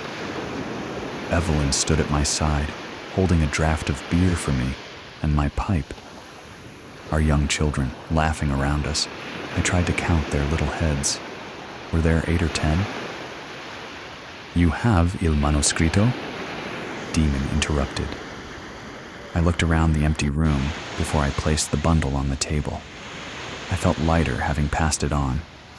His hands paused in midair when the cloth fell away. The old man breathed in, his eyes bright, his back straightening up. His mouth dropped open in pure desire. Demon moved to open the cover. I grabbed his wrist, felt his bones in my hand, his skin cold as ice. Alive, though, his pulse beat thin and fast. Be careful. The man, he's awake. Questo è il mio lavoro. Demon spoke, low and dry as a desert wind. This is my life's work. I knew enough to know that these lines signified words, somehow. The man in gold's voice trapped on this parchment. I sunk down further in my chair, weighed down by the pain of slavery. I knew what it meant to be under lock and key, allowed to be free only on the whim of my master. Demon meant to keep these words locked away, to add to his collection of souls. Better them than me. Mio Dio il Horai, he said. The Book of Hours. The rumors spoke true. We thought lost. Is it what you're looking for? I focused on reading Demon's blank face. He didn't answer, but continued to lift page after page, each turn showing the same, more and more black snakes squirming under my eyes. I had no idea what thoughts these little lines captured, but I didn't want to understand. I felt the beer roil in my stomach, threatening to come back up. The man of gold had been trapped onto these papers, imprisoned forever, with this foreigner to be the jailer. Pay me or I'll burn the vile thing. Demon's knife flashed, a blur of steel, and then a sharp line of heat at my neck. Demon held me, with death at my throat. I'll take this as a gift. Or will you trade with your blood? A swipe of his wrist, and I would leave this life, damned to hell for eternity. I should have read the signs. They were as clear as day. The offer too good to be true. I'd been betrayed. Slam! The door flew open, and my master stood in the door, his stance unmistakable, his rage shaking him, and the sword dancing in his hand. Boy! My master shouted. How could you betray me? Steal from me! The blade lowered, pointing an accusation at me. Cos'è questo? Demon shouted to my master. I didn't know he stole. He will be punished. I thought of Evelyn, our life together. I couldn't go out like this. Please, no, help me. Suddenly, the manuscript moved, falling to the floor, catching Demon's attention, loosening his grip. I'll never know if it was a quirk of fate, or if the man in gold chose to help me, but I took the chance and grabbed the knife by the blade to pull it from my neck. I escaped his grasp, though my palms were sliced to shreds. I turned to see Eve wielding the platter like a hammer, swinging again and again at Demon. With Evelyn at my side, I could make an escape. Scooping up the manuscript, I grabbed an iron poker from the fire and ran at my master, standing in front of the only portal to my future. I had lived more of life in these few short hours than in all of my 20 years. I kissed a girl, escaped death, and now carry a priceless treasure in my hand. The stars were aligned with me today. I could not lose.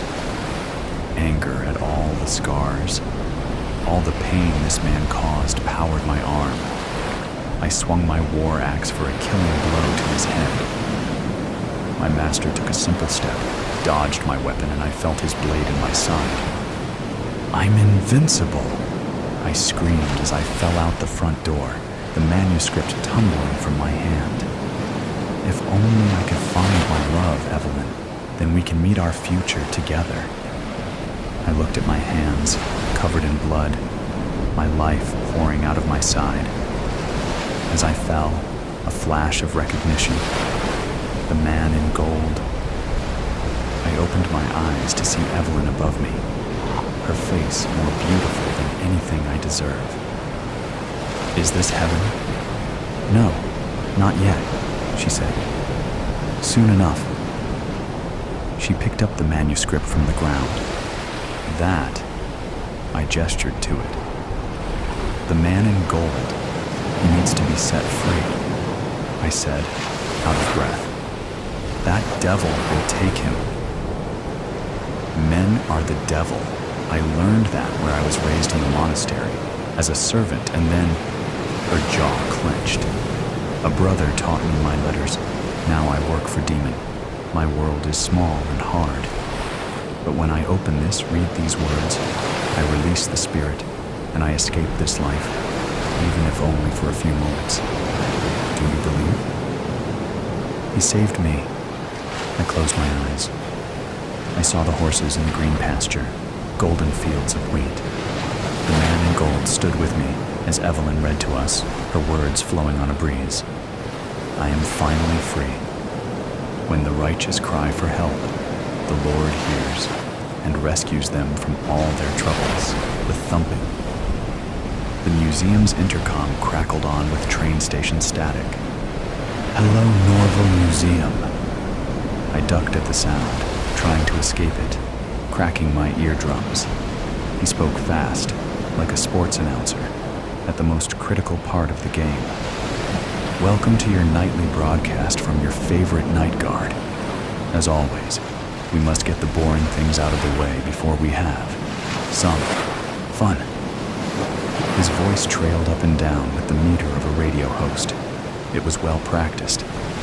If there is any other human in this fine establishment other than your Steve and Linda, remember, you are stuffed. If there is anyone else here, you will be arrested, and you could be charged with robbery as you are on the premises 30 minutes after closing. He sounded way too excited for his long night shift. So, if there are any other living souls in this building, we get to start my favorite game. Hide and go, speak. I'll count to 30, and then the game starts. Have fun. I could hear the big generators for each light system shutting off, their cranks getting closer each time until the painting in front of me darkened. As my eyes adjusted to the dim light of the exit sign, his words started to set in my head. You will be arrested. I couldn't be arrested, not again, and especially not with robbery charges. Over the still air, a whistle was carried from deep within the museum. It tickled my ears with its swinging tune. With the lightest footsteps I could make, I reached the exit sign. Touching the cold metal made my hair stand on end as I gently pressed on the long bar until a loud click crashed through the room like a cymbal. The whistling stopped, and the silence became much louder. I looked around frantically, removing some of my precious light as my hair whipped around my face. If I was caught, I would have to look into my mother's eyes as she said, "I wouldn't be surprised if she did this, Judge." I couldn't hear that again. My eyes caught a big pot in the middle of the room. It was decorated with strips and little dancing people moving across the two-dimensional plane. As carefully as possible, I opened the lid and slipped my first leg into it. My footsteps sounded like a gong as I put my second in and slipped my body past the hole into the pot. Once the lid was over my head, I was in total darkness. Not even putting my hand in front of my face would give my eyes information. My breathing sounded like it was through a megaphone as it rose up and down, breathing in the clay, which was probably hundreds of years old. I tried to close my eyes, even though it changed nothing, and think about something other than where I was. The more I thought, the more my breathing sounded like it was coming from a tornado. My wind created gale force winds faster as I felt water drip onto my folded knees. My mind raced almost as fast. The thumping started to grow louder. At first, I thought it was from outside that he had found me.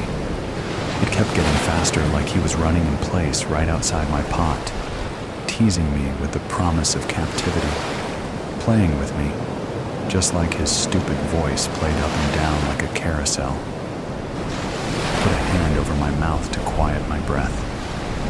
Thump, thump, thump, thump, thump, thump.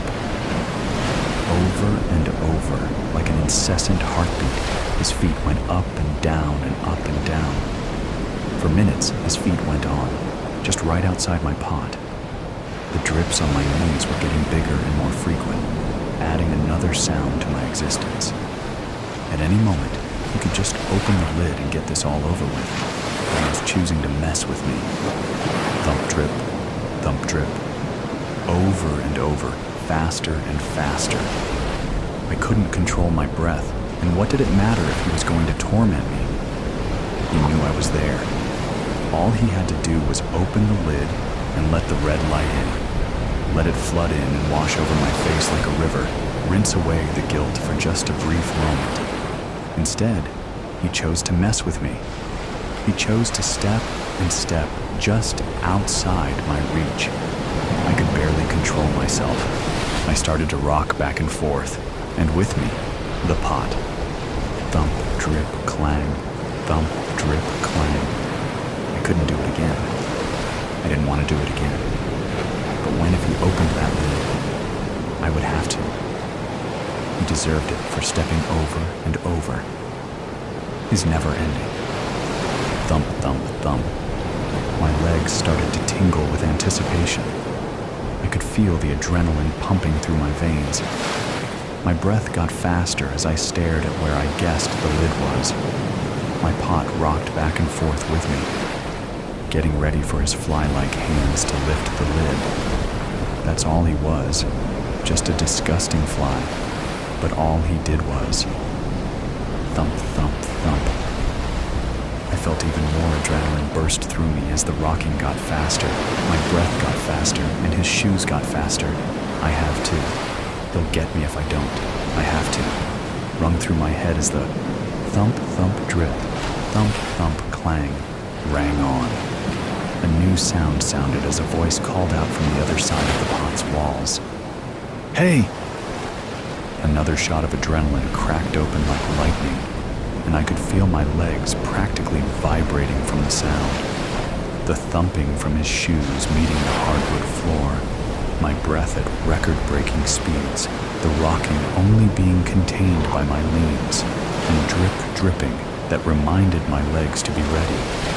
I want to do it again. I leaped out of the pot before his hand touched it. My head was buzzing with sounds, screams, thumps, tears, and then more screaming. Sounds of teeth on flesh and nails on muscle rang out throughout the silent museum like the most beautiful symphony. Thumps of bodies slamming on the ground, drips of ruby blood, and winds cut from hands swatting me away. I had done it again, and yet it did not go. Thump, thump, thump. No junior league. Running away, starting over. It's not as easy as people think. You have to give up everything. Oh, that part's easy. Everyone thinks we are all traceable, that you can't really hide. But, see, everything is tied to your identity. Your papers. If you change those, you are a different person. Fingerprints?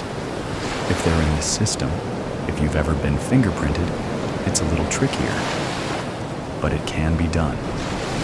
Oh, that's right. You're a teacher, so of course you've had background checks. Well, you'll never teach again, so it won't matter. What? I told you, you have to give up everything. When changing identities and dropping off the radar, you have to change what you do. Whatever habits you had, wherever you went, do elsewise. You won't be hanging out in bookstores anymore, and you can't join a junior league in Denver if you are in every junior league of every city you ever lived in. Change your appearance, of course, but even as a brunette, you can't join the local improv group or historical society. That's where they will look for you. Join the Corvette Club and build a persona as an expert in 1972 Flybird Corvette transmission modifications, or whatever might be a car thing that you know nothing about and could care less about right now.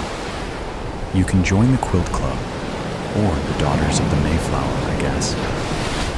If the most important thing to you is dropping out, disappearing, disconnecting, and avoiding the consequences of what you did. You have to truly start over. You cannot be the same person, because when they come looking for you, they will look for her. Changing your papers and license and online trail are just technicalities. Harder technicalities, of course, given the internet and government, but just a technicality. But you have to be willing to change, and I'm really not getting that about you.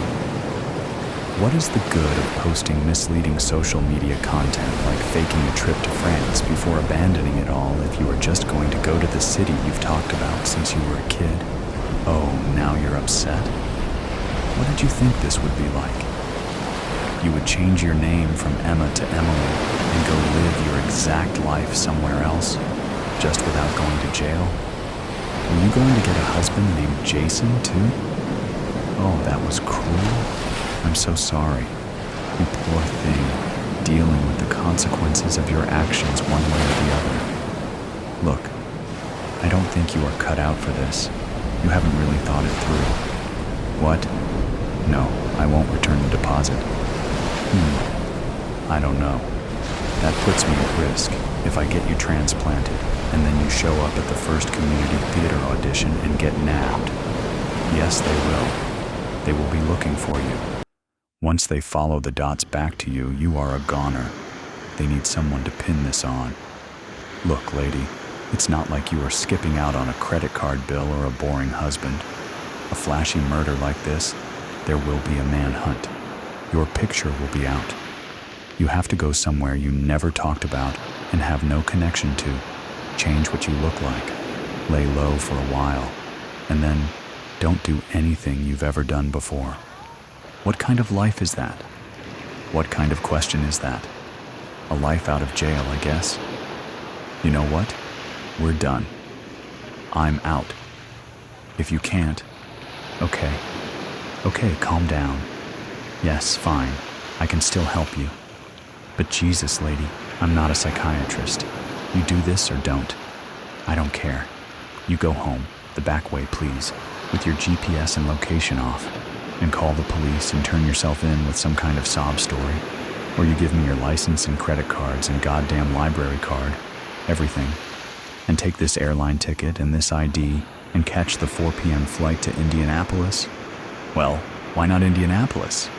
Have you ever been there before? Well then, that's why. Go home and... No, you can't go home and say goodbye. You haven't heard a word I've said. Get out and dash. Oh, that's better. Good, small bills. At least you listened to one thing I said. Let's see. Yep, that's all of it. You're going through with this then? Give me that. No, the whole purse. You can have back anything that doesn't have your name on it. Take this. You are Sarah Jackson. There's an airline ticket, driver's license, birth certificate, and one credit card. Here's the info and PIN for the credit card. Set up an online account. Change the address as soon as you get settled. No passport. You didn't pay me enough to leave the country. In a year, you hear me? Wait a year. You can apply for more credit.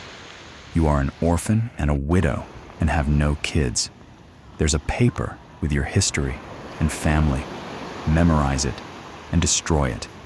Do not be found with that. No one keeps around a paper to remind them who their grandparents are. You'll pass a state background check in Indiana, but a federal might get tricky. Try not to get fingerprinted. Yes, you can work. Any job you can fake. Work for cash if you can, but don't draw attention to yourself. Well, just make up a resume that you can do. There's one more service I provide. If you need a reference, call this number. Jenny will set you up. You'll get a number for them to call and get a good reference. That's the only reason to call this number. I can't get you out of any other bullshit. Well, congrats, Sarah. You have 3 hours to get to the airport. Walk about 4 blocks before you catch a cab. No, I don't care. Any direction.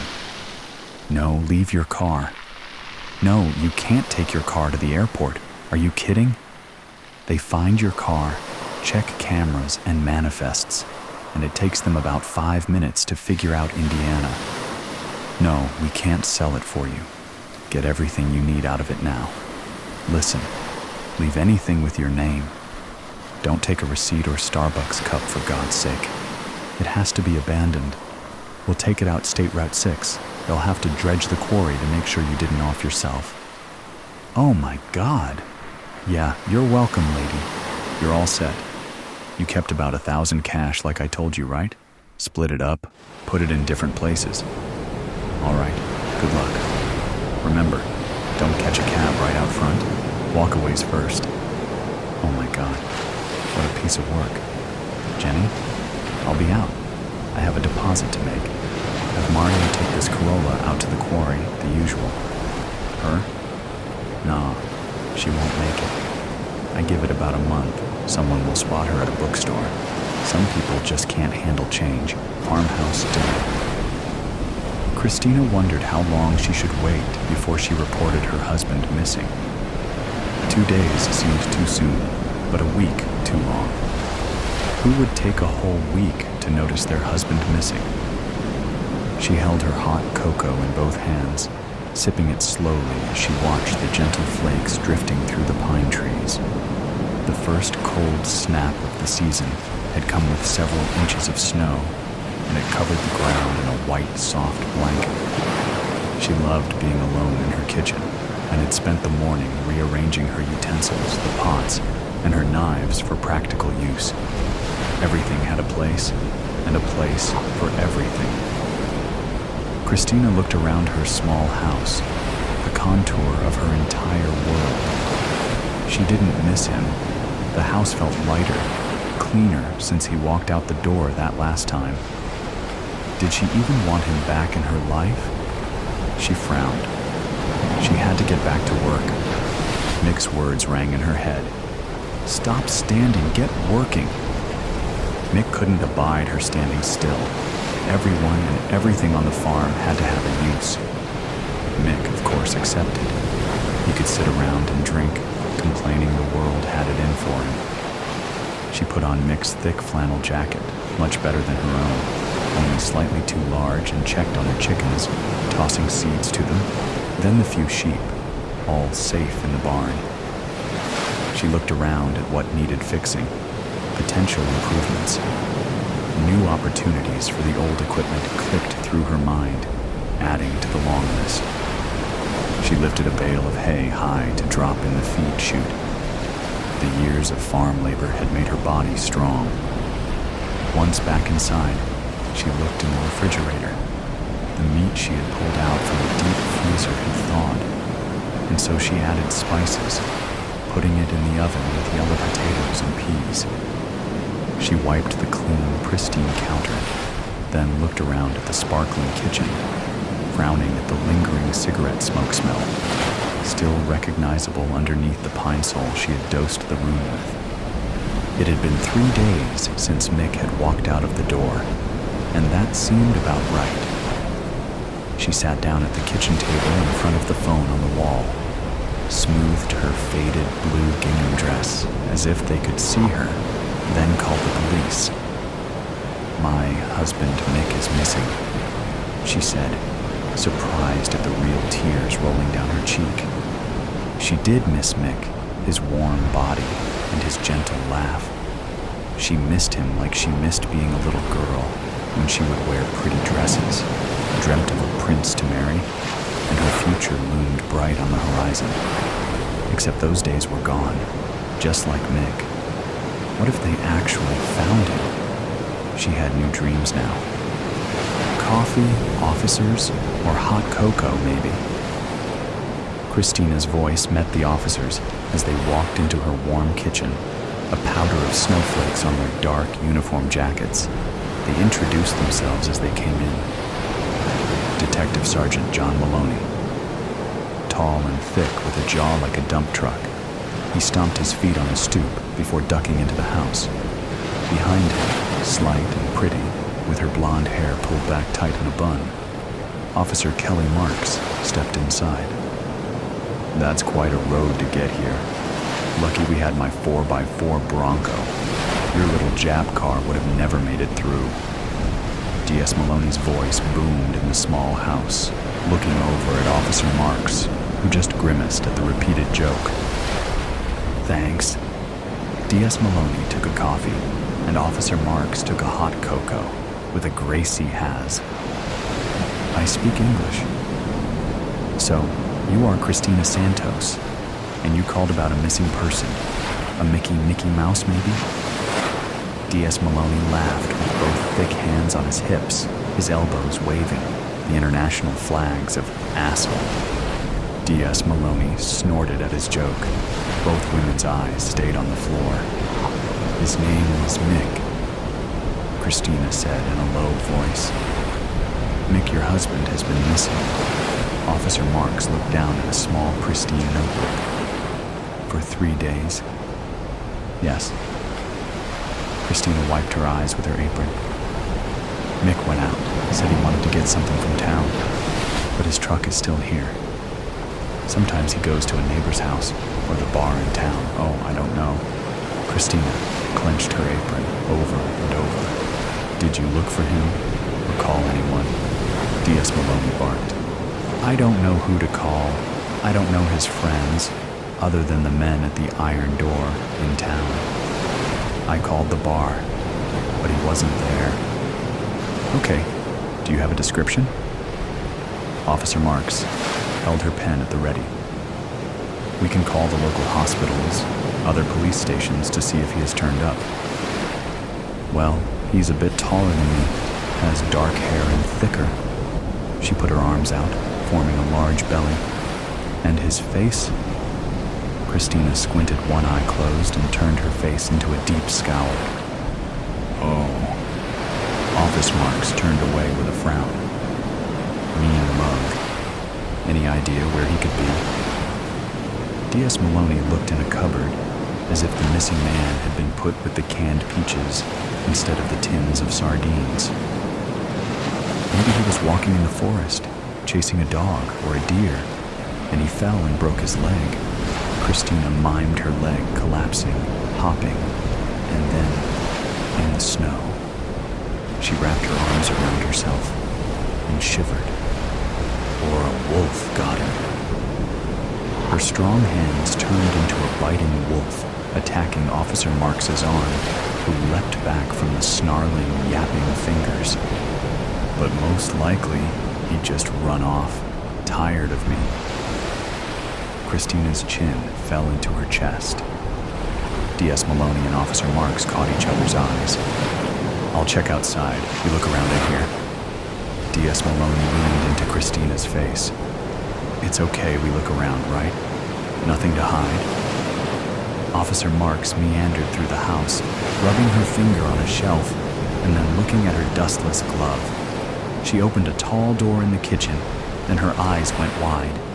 She pulled a broom out of the closet. What's this? D.S. Maloney walked back in. The new snow covered any possible evidence. I found the meat freezer. You're well stocked for the winter, so that's good. I didn't see much else. Officer Marks held up a well-used broom with dark red coloring on the end of the handle. My broom, Christina offered. Is this blood? D.S. Maloney took the broom, his eyes blazing. Sometimes. Christina's hands squeezed her apron against sharing her secret shame. Mick used that if the kitchen wasn't clean enough. Officer Marks looked around the kitchen with her eyes raised. We're going to test this for blood. You want to change your story? No, you can see. Christina pulled her hair back to show a gash, dried blood still dotting the wound. I cleaned up the rest. She collapsed in a chair. Mick used to be helpful, but we lost so many sheep with the scrapie outbreak. Then with his drinking, I wasn't allowed to leave, just work the farm. Mick wanted me to do so much, but he did nothing but drink and curse and hit. Christina fell into deep sobs, her face in her apron. He just wasn't any use, don't you see? D.S. Maloney looked away, then his nose lifted into the air. Well, that smells good. What is that? Christina looked up. That's dinner. I thawed some meat. I needed to cook it. She stood up and looked in the oven. It's done now. I can't eat it all. I had hoped Mick would come home for dinner, but Christina pulled a long roast out of the oven, the meat pulling back from the bone. Rosemary and thyme filled the kitchen with the aromas from the well-cooked meat. Do you want some? We can't let anything go to waste on a farm. D.S. Maloney looked at Christina, his eyes narrow, and then smiled. Heck yeah, I'm starving. Sitting at the table, he had a large napkin tucked into his shirt collar, a knife in one hand, a fork in the other. We can't do any more searching now. It is too dark and cold. He belched, loudly. This is real good, by the way. I have an idea. He pointed his fork at Officer Marks. Back at the station you call around, hospitals, other police stations. I bet he's in someone's drunk tank sleeping off a bender. Good idea, sir. Officer Marks's eyes swept the ceiling before turning to Christina. I thought this would be lamb, since you have a sheep farm, but it is something different. Christina looked up. Her mouth dropped open before she clenched her teeth. Pig, she muttered. A little tough, but pretty good, I agree. She stood up and went to her refrigerator. I have more. She pulled out several bundles and rolled and taped butcher paper. Here is some ground meat. I can't use it all. You should take it. D.S. Maloney pulled off his napkin as he stood up and took the packages. We'll contact you when we have anything further. He nodded and left the kitchen. Officer Marks jumped up to follow D.S. Maloney outside. Sir, there was obviously a fight in that kitchen. I read a story once about a wife who killed her husband with a frozen lamb chop and then fed it to the officers who came to interview her. Do you think? D.S. Maloney narrowed his eyes at Officer Marks before shaking his head. That's the dumbest thing I ever heard of. There is no body. No, he just left. Not that I blame him. She's not all there. He spun his finger around his ear. Officer Marks stepped back inside. Christina stood at the sink, washing a large meat cleaver. We're going to go. Thanks for the meal. Officer Marks headed for the door, then turned back. You know, I had the craziest idea that you killed your husband with that meat you served us to get rid of the evidence. Christina's mouth dropped open. Oh, that would have been so much easier. Christina shook her head and leaned back into the sink to get to work on the dishes and her new life. The devil is in the details. I was 16 years old when they found the 6 bodies underneath our living room floor. I'm not one to share personal details, mostly because I have a tendency to run my mouth and say too much.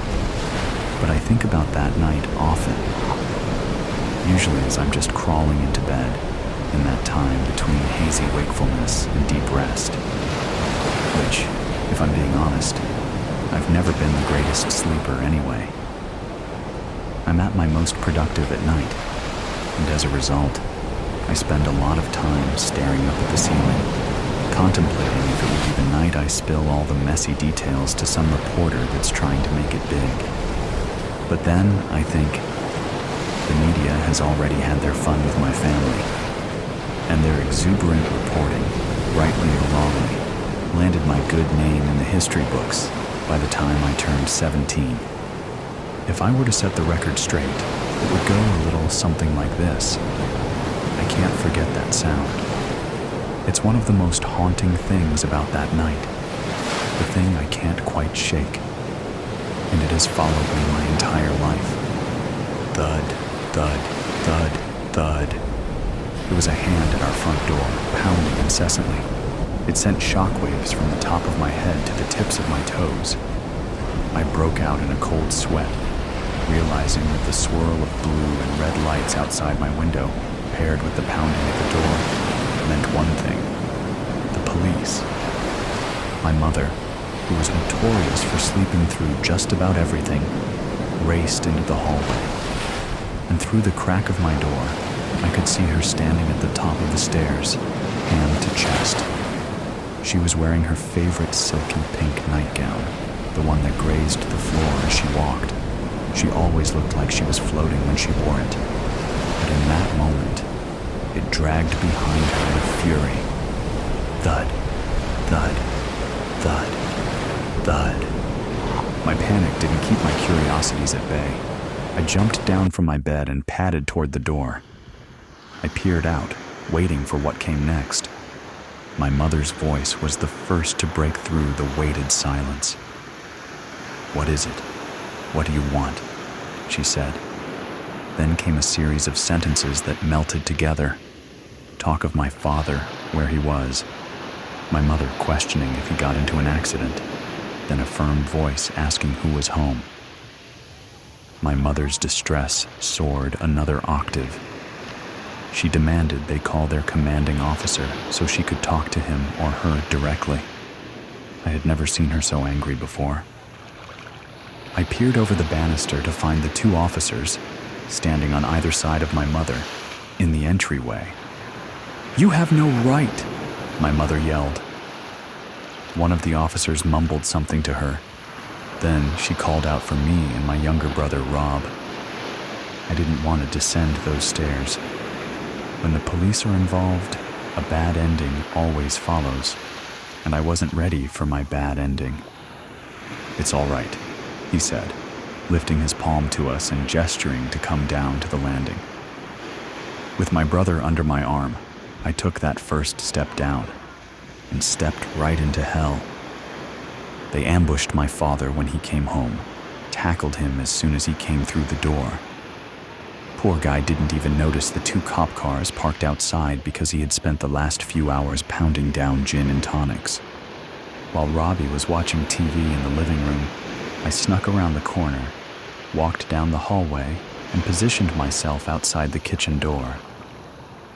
For some reason, the police thought the best place to question him was where we ate our food. "Tell me where the bodies are, Jimmy," one of the officers said. "I don't know," my father replied, but his voice betrayed him. He couldn't hide his shakiness. A grumble of incoherent words, then, more clearly, "Do you even have a warrant to be here?" My mother. She had watched one too many Law and Order episodes over the years. "It's a reasonable search, probable cause," said the other officer, his voice much deeper. "Don't need one when you pose an imminent threat to our community." "You know me. You know my family," my father said, his voice fumbling on the word, family. "For God's sake," my mother yelled. "Don't say another word, James. We need our lawyer here." "Jimmy, we all know the kind of work you do, and considering the circumstances, I can't look the other way just because we're friends." My father was a scientist. That's what I told people who couldn't wrap their head around the industry jargon. But to those who really knew him and his work at the university, he was an expert in forensic and human sciences, criminal forensics, if we are being precise. He spent his days teaching people about chemical compounds, cleaning and evaluating dead bodies, and the proper techniques to preserve evidence. He was a brilliant man and an extraordinary teacher. I would know. I'm his kid, and he taught me everything. But if anyone knew how to get rid of a body, it was him.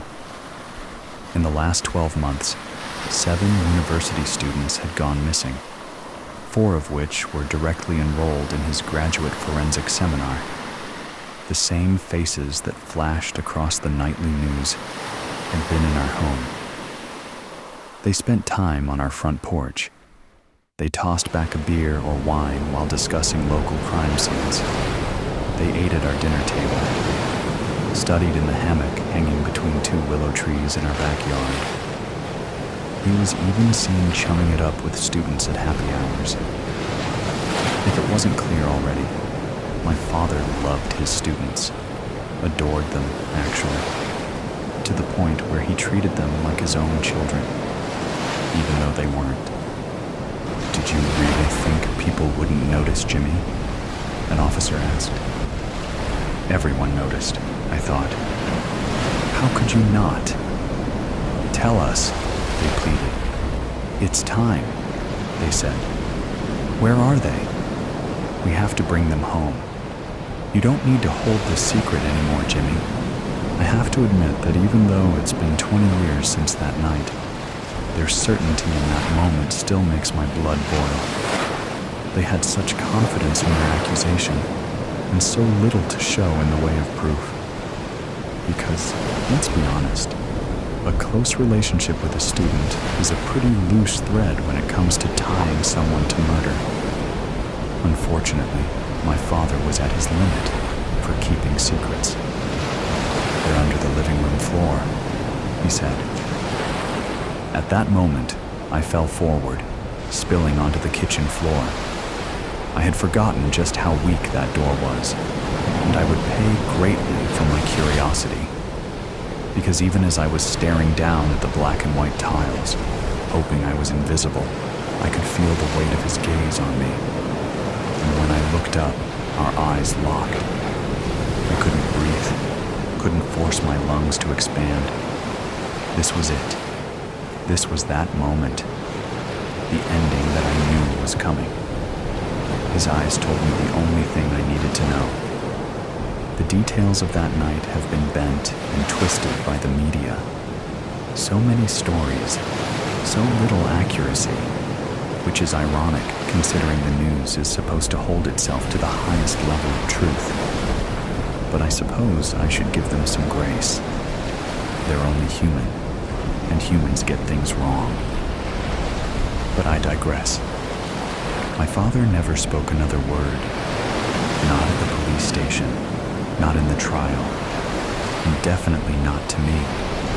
My last moments with my father were spent in observation while the police pulled my childhood home apart, while they dragged 6 bodies out from the depths of our foundation. You know what's funny? The guilt in his eyes turned to shock, and it got me thinking, did he not predict it would turn out this way?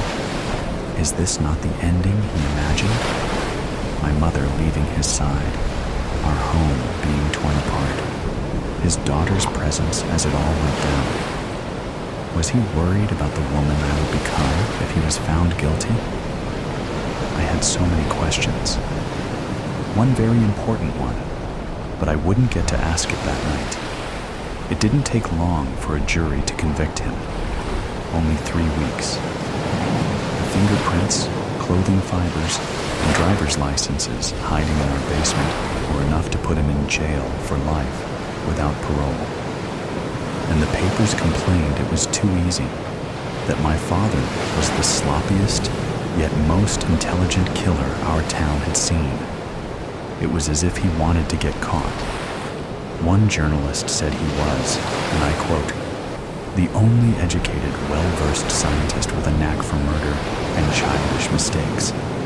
He wouldn't have been able to clean up spilled milk.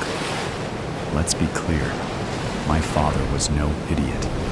He was not childish or impulsive. He was kind, warm, and exacting. He was present for everything in my life, showing up to every parent-teacher conference, soccer game, and choir concert. He showed great regard for my interests, encouraging me to try anything and everything, even if it was a bit odd. Like when I said I wanted a taxidermy kit and he bought me one the next day. He was a good father, not a monster. The only thing he was guilty of was spending an increasing amount of time with his students, to a point where he started missing family dinners, and school events, then birthdays. But tabloids don't want to hear about the happy shit. They want the darkest parts of a family tragedy. They beg to hear about the warning signs, the late nights, how he protected the specifics of his work, holding the details of his day job like a precious piece of blown glass. They wanted to know about those nights my father caught me in his laboratory, poking around and playing with his chemicals and tools, or the panic in his eyes when he saw me playing in his sacred space, a place I was never allowed to explore on my own. Or they might have been more interested in how he hated when I spent too much time with his students, how I asked so many questions, got too close to young men that were twice my age. Certainly that detail would have popped in the tabloids, but I never gave an interview to the press. Actually, I never spoke to anyone about my childhood, or what was left of it after my mother slipped into a state of catatonic depression and my brother went to live with my uncle. Considering how fast people turned on my father and how much my life had imploded, I figured the best way to stay under the radar was to keep a tight lip. And once I turned 18, I moved to a completely different coast, changed my name, dyed my hair, curated a new life.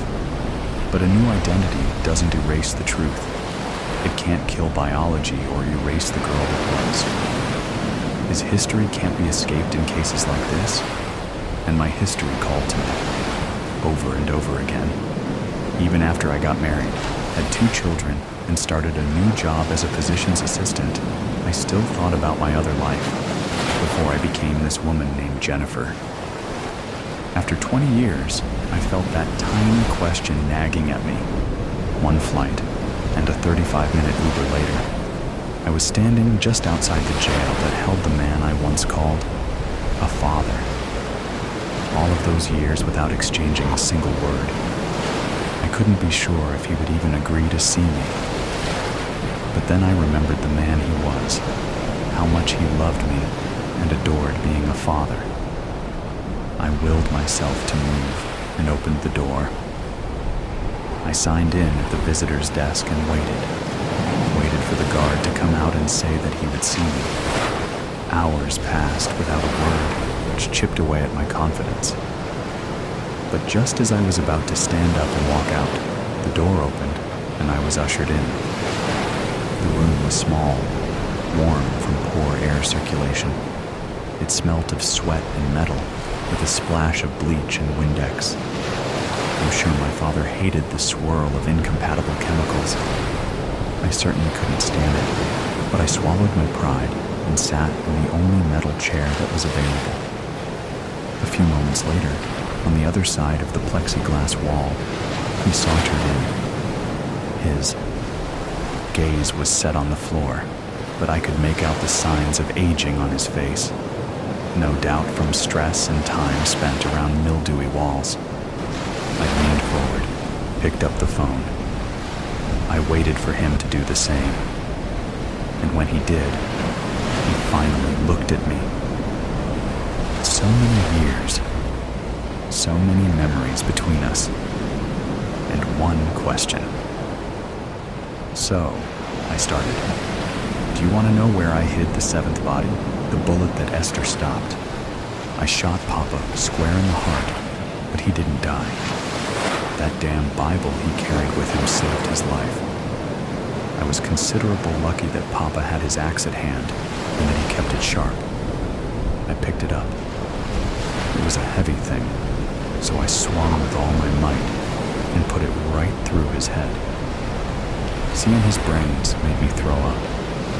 I moved away so it wouldn't get on Papa. That would be disrespectful. Papa was a big man. I couldn't bury him like that, so I started chopping off his arms and legs with the axe. I was down to the right leg when Sheriff Culverson showed up. Wouldn't you know it? He came to arrest Papa for stealing a couple of old lady Renner's chickens. Papa didn't have to worry about that now. Hell, he didn't have to worry about the drought or where his next bottle would come from either. I reckon I did him a favor, saving him from all that worry. Sheriff Culverson looked at me and looked at Papa. I done threw up again, so the smell was something terrible in the vicinity. I looked at the sheriff. He was a-shaking his head and had a sad look on his face. I reckon he didn't want to take a 19-year-old girl to jail. Especially me, seeing as how I was his daughter's best friend. Maybe he'll he'll let Cassie visit me in jail. The jailhouse only had the one cell. That door clanking behind me sounded like what Mama would call ominous. I kind of know what that means by the words around it. Corn-tex, I think they call it. I would know a lot more if Papa would have let me go to school. He said girls don't need school. They need to learn how to cook and to clean and to please their man. I'm damn good at cooking and cleaning, but I don't think I know how to please a man. Papa was a man. He was never pleased. Oh, Lord. Here comes the sheriff and another man. You seen him around? Mr. King. He's always all duded up and talking fancy and smiling and swinging his walking stick around. I sure would like to catch me a man like that. I bet he don't beat his women. Not much, anyway. He ain't smiling now. I reckon I'm in a heap of trouble. Well, Papa won't be slapping the tar out of me for my sins this time. Both men sat across the table from Esther. The sheriff had placed the gun that Esther had shot her dad with next to the Bible that had thwarted Esther's original plan. The metal gleamed in the harsh light of the room, sitting as silently as the three occupants. The ceiling fan squeaked quietly, not doing a very good job of cooling off the room. The open window allowed the sunlight to stream through, and a soft breeze brought a little relief from the heat, along with the scent of jasmine and dust. The harsh, unforgiving angles that the sun cast in the room matched Esther's mood. Esther reached for the wounded Bible. She wanted to feel the torn cover and open it up to inspect the damage. The sheriff pulled it towards him and opened it up before sliding it to Esther. The soft sigh of the Bible moving across the table sounded like the whisper of broken dreams. Notice anything? The sheriff leaned back and watched Esther closely. Esther inspected the Bible. The bullet had torn through a significant portion of the Old Testament. It had stopped at the book of Esther. Yes, sir. Esther stopped the bullet, I reckon. Mr. King smiled, though he didn't want to. The sheriff nodded his head and leaned forward. Don't you find that a little odd? Esther shook her head. That's your name, young lady. Mr. King spoke. His rich, resonant voice filled the room. Dust motes danced and the breeze quickened. Yes, sir. The men looked at each other impassively, but both were thinking the same thing. The girl was thick-headed. Mr. King pointed to Esther's face.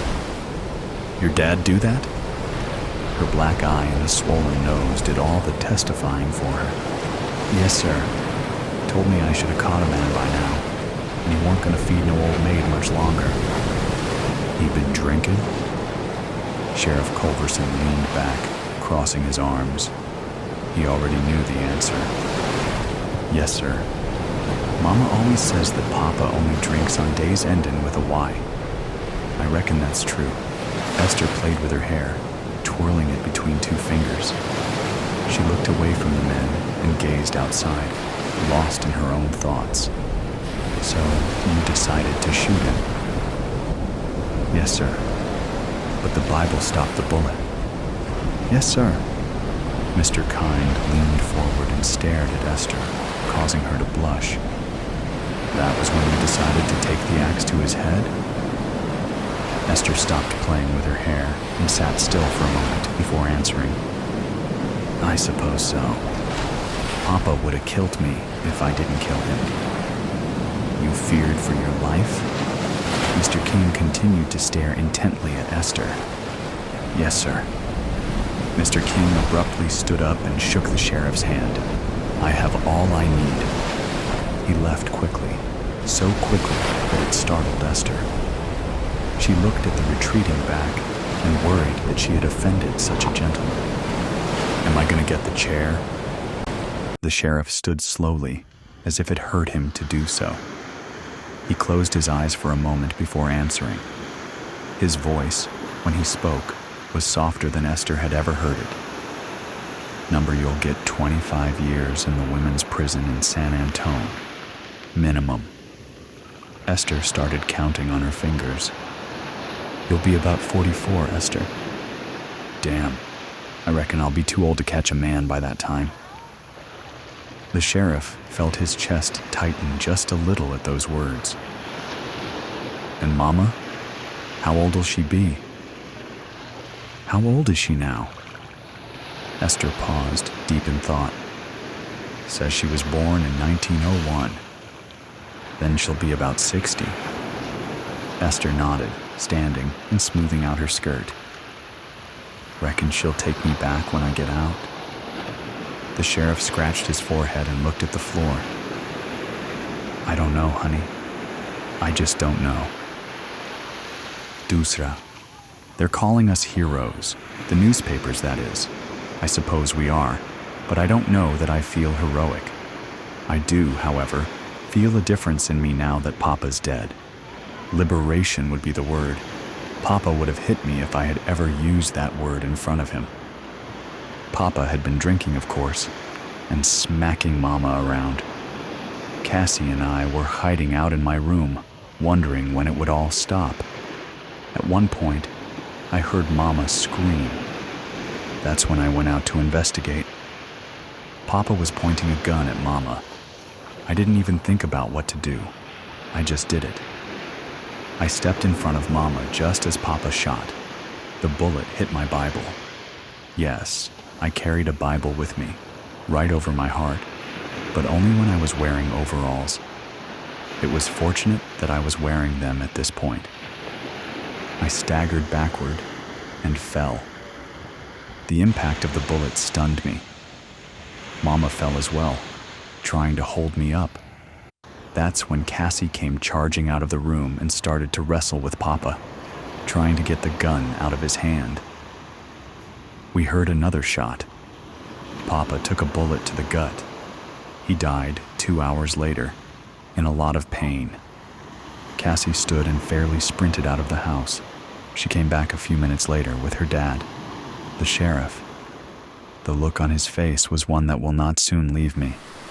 Pinched and drawn, with worry written clearly in the eyes. Mama should have never been home. She was supposed to go to San Antonio to see her sister, but Papa beat her so bad the night before that she refused to go. I believe that Papa beat her so severely so she wouldn't go. He was like that. Cassie shouldn't have been there either. Her father told her never to go to my house when my Papa was around, but Cassie often defied her father. Her father was so relieved that Cassie wasn't injured or killed that he never punished her. On the contrary, he hugged her tightly and kissed her on the cheek. I had never seen him do that before. I'm supposed to write a story for the newspapers.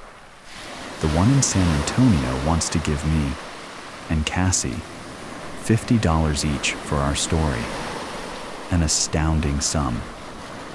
Some rich people in San Antonio also want to give us full scholarships for college. Imagine going to college. It's in Denton, but that's even better. Cassie and I can get away from the blight of the hill country and experience a different kind of life. A different kind of life. I'm filled with a substantial happiness, and I wonder when it will leave. Never, I hope. The real hero is Mama, and I'll make sure the newspapers know that. All those years of insisting that I go to school, even when Papa beat her for her sass. He called it that anyway. It was grit and toughness and love. I'll call it the stuff that heroism is made of. That has a nice ring to it, and it's the truth. All 3 steps to the elevated porch squeaked under Mr. King's tread, though the man was not heavy. Like the rest of the porch area, they needed paint. Rusted nail heads poked out of the wood, loosened by years of neglect and hill country weather. The evening was soon to turn into dusk. Just spoke to the judge. Cassie ain't to be charged. He said she did us all a favor by shooting that man. Sheriff Culverson didn't show it, but a wave of relief flooded his body. He relaxed a little and felt his breath coming easier. Mr. King sat down and lit a cigar, offering one to the sheriff. Both men took some time to light their cigars, ensuring that they had a proper draw. This was not a task, but a ritual, and it was not to be taken lightly. The sheriff went inside his house and returned in a few moments, bearing a bottle of whiskey and 2 small tumblers. Each man filled their glass to the amount desired and sipped. Mr. King grimaced at the first sip, then took a second, larger sip. I reckon she did us all a favor, sure, but it was an accident. I'm damn happy the judge was of the same mind, the sheriff said. He took another sip of whiskey and sat his glass down, concentrating on puffing his cigar and enjoying the news. You know, I'm surprised one of those women hadn't killed the man before. He sure liked to beat his women, Mr. King said. The mama, the sheriff said. Mr. King turned his head slightly. Pardon? The mama. She made that girl, Esther, get an education. I hear she took a beating or 2 for her daughter. Damn fine woman, in my opinion. Mr. King nodded and smiled. He had already heard the news. You went to visit the widow, I hear. The sheriff glanced at Mr. King and then quickly glanced away. Offer my condolences in an official capacity. The sun had disappeared behind the horizon, bestowing faint light and beautiful colors to the sky. Fireflies came out of hiding, their pinpricks of light giving the large front lawn a magical appearance, as if fairies were in attendance, as if a miracle had been bestowed. You were there for 2 hours, Sheriff. That's a lot of, condoling. The sheriff turned and stared at Mr. King, his steely blue eyes narrowing a little. Mr. King laughed and hastened to explain. The old biddies in town, you know what they're like. Most of them had you and the widow making a baby during your visit. Vicious old cats, the sheriff spat out the words. Makes sense, though. You and the widow, Esther and Cassie, are best friends. They'd be tickled pink to become sisters, so to speak. And the widow's a fine, strong woman. You done have us at the altar. Mr. King tamped the ashes from his cigar onto the porch and scuffed them with his boots. He poured himself more whiskey and watched the fireflies perform their chaotic, beautiful dance. Your wife's been gone for 12 years. I reckon you grieved enough, Sheriff. I figure the widow's grieving was non-existent. Can't really miss a man that beats you, can you? The sheriff poured himself another 3 fingers of whiskey and stood at the railing beside Mr. King. He sighed and turned to Mr. King, handing him a dollar bill. I'm hiring you for a 2-minute consultation, Mr. King.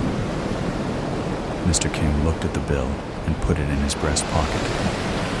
What's on your mind, Sheriff? The sheriff paused for a moment, trying to get the words out of his mouth. I heard Esther and Cassie talking one day last year, just before Christmas. Esther was telling her that she wanted to shoot her daddy dead so he'd stop beating her mama. Well, that froze me. Mr. King looked at the sheriff, a thoughtful expression creasing his face and pursing his lips. I figure she would have done it one day, Sheriff. I guess Cassie took care of that, though. The sheriff sighed. I reckon. So why the dollar? We got attorney-client confidentiality now, right? Mr. King laughed, nodding his head. Yes, very clever, Sheriff, but I wasn't going to divulge that little piece of information anyway. I expect a receipt when you get to the office tomorrow. Yes, of course. Come by after work, Sheriff, and I'll buy us a couple of beers. I seem to have an extra dollar in my pocket. The night darkened and the breeze stilled. Even the fireflies slowed down. Soon they were gone. letting the darkness of the night have its way. Both men remained silent. Cigar smoke curled and drifted upwards past the porch lights, disappearing into the blackness. Mr. King left after finishing his whiskey. "See you tomorrow, Sheriff, and I'll expect a wedding invitation." "I want that receipt, young man." The rest of the night passed as it should have. Frogs croaked lazily, crickets chirped, and lights winked out one by one across the countryside. 2 young ladies were dreaming of adventures at college. One sheriff was thinking of matrimony, and one widow was contemplating the mysteries of fate and providence. The Bible with a bullet hole in it was, in due time, returned to its rightful owner. The whereabouts of the mangled Word of God is currently unknown. Mother Nature, the story of a serial killer. I don't think fuck or any other derivative of that monumental word should be changed to duck when I finger bang my passion into a text. If I ask a man to come over, we're not going to duck anything. South. Also, do you know that ducks take part in forced copulation? Biologists and other smartass types say that ducks waddle in a line because it makes them less susceptible to predators. They say the waddle also helps them forage for food. But I think they do it because back at the duck pond, the male ducks waddle their way into organized gang rapes of the female ducks. And ducks kill ducklings. All sorts of shameful criminal acts happen at the duck pond. Yet, some people don't want to eat ducks because of that cute waddling line.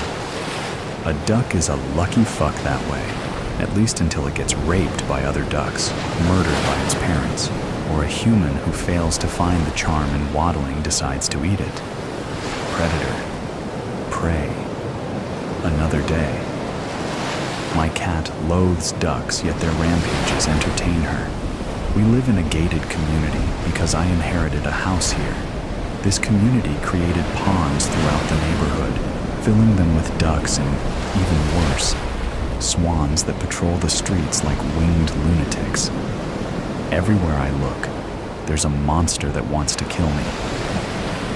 This cat I took in, she struggled to rip off my face seconds after we met. Then I fed her, scratched her ears, cleaned her wounds, and slayed the fleas that tormented her.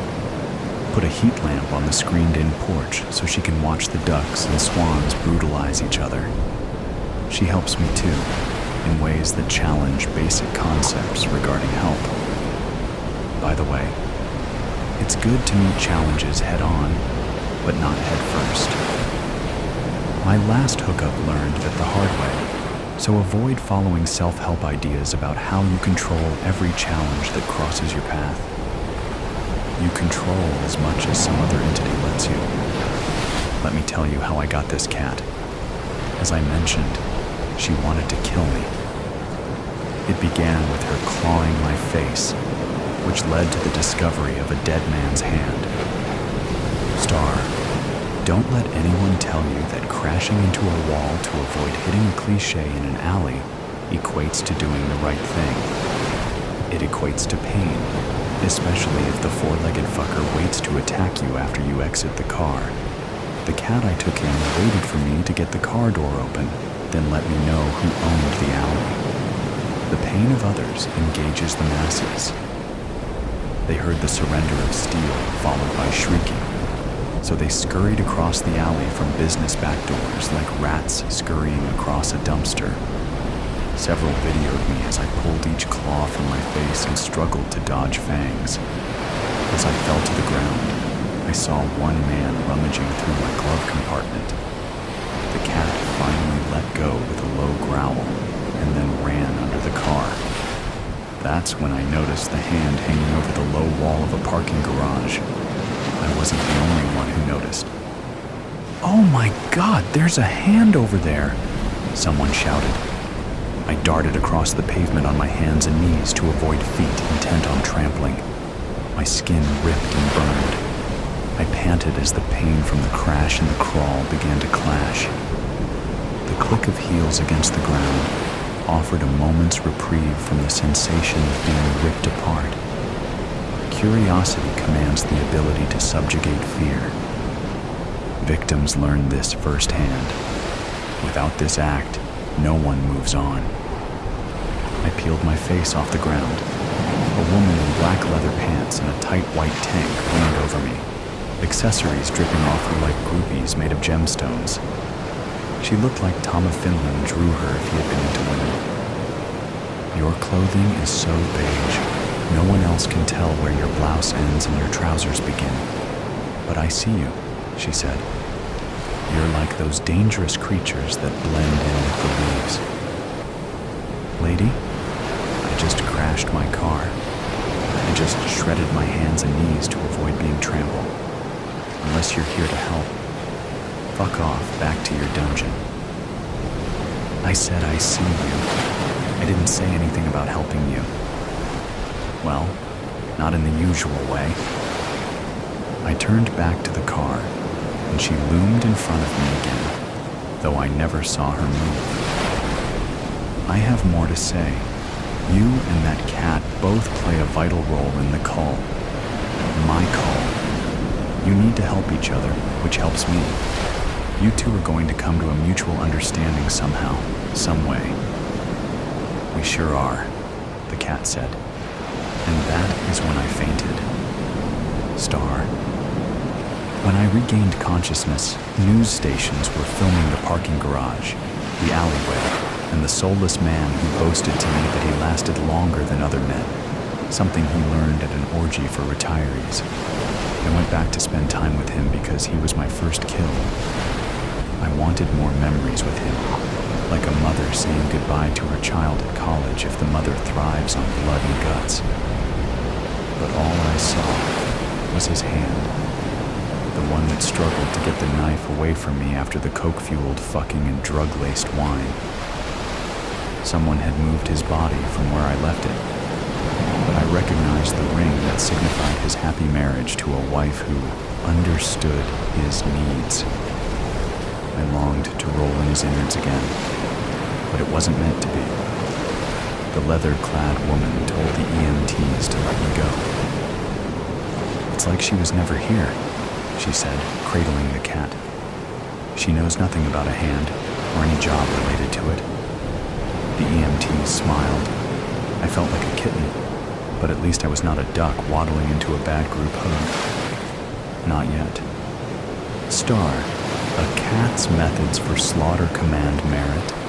She's one of many masters created to maintain balance. At least I didn't ask a rhino to handle your tutelage, Mother Nature said, as she stretched her stiletto boots across my table. That's a one-time lesson, and quite an ugly one. You arranged the crash. You made choices that led to this moment. The cull relies on your choice and my preference. The cull demands my attention around the clock. That same attention consumes you, yet you lack any real skill at killing.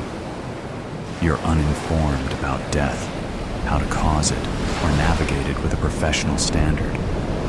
You left the body in a place where a homeless man sleeps, so he moved it. You have no real control. None of you do. You make choices while lacking control. That amuses me. Like arms grasping for God through the foam of a typhoon amuses me. Well, at least we do something right. I want you to live for an extended period of time, but you need more skill when you kill. You choose to kill. Fine, that helps me. But give me something to look forward to besides banality. You gush over your achievement, but last night in this city alone, 15 people killed a person they met online for sex. All obvious, sloppy efforts. Enough. The cat can give you some skill and flair. I mean, really, you two work well together. That alley battle was tremendous. Otherwise, look forward to death row. The cat can return to the alley. What's an extended period of time? You can't live forever, so until the cat dies. Keep in mind, that stuff about 9 lives amuses me too. Meow. Sabrina sat with one leg in the air, licking her ass. Master indeed. Yet masters die too. What will happen after I die? Maybe I wanted the dead to reach out through the veil and tell me. After all, I wanted to solve a big mystery for them in a way that impressed Mother Nature more than a typhoon drowning. I'm the one left salivating for knowledge in the dark, not them. Sabrina ceased licking and rubbed against my feet. We agreed to live together as predator and prey, though we both recognized the real predator in the room. Sabrina likes me to trap men like she traps mice, so she gave me a whole lesson on how to seduce prey with my walk. You mesmerize them with slink, she said, purring. Let them feel your kink vibration. Stop texting about ducks. Stop waddling like a duck before I actually place you in the pond with that second man. Mother Nature giving you a voice is the worst thing she's ever done. Where are the tuna treats? I want the whole bag this time. We each depend on the other to create balance for her and for you.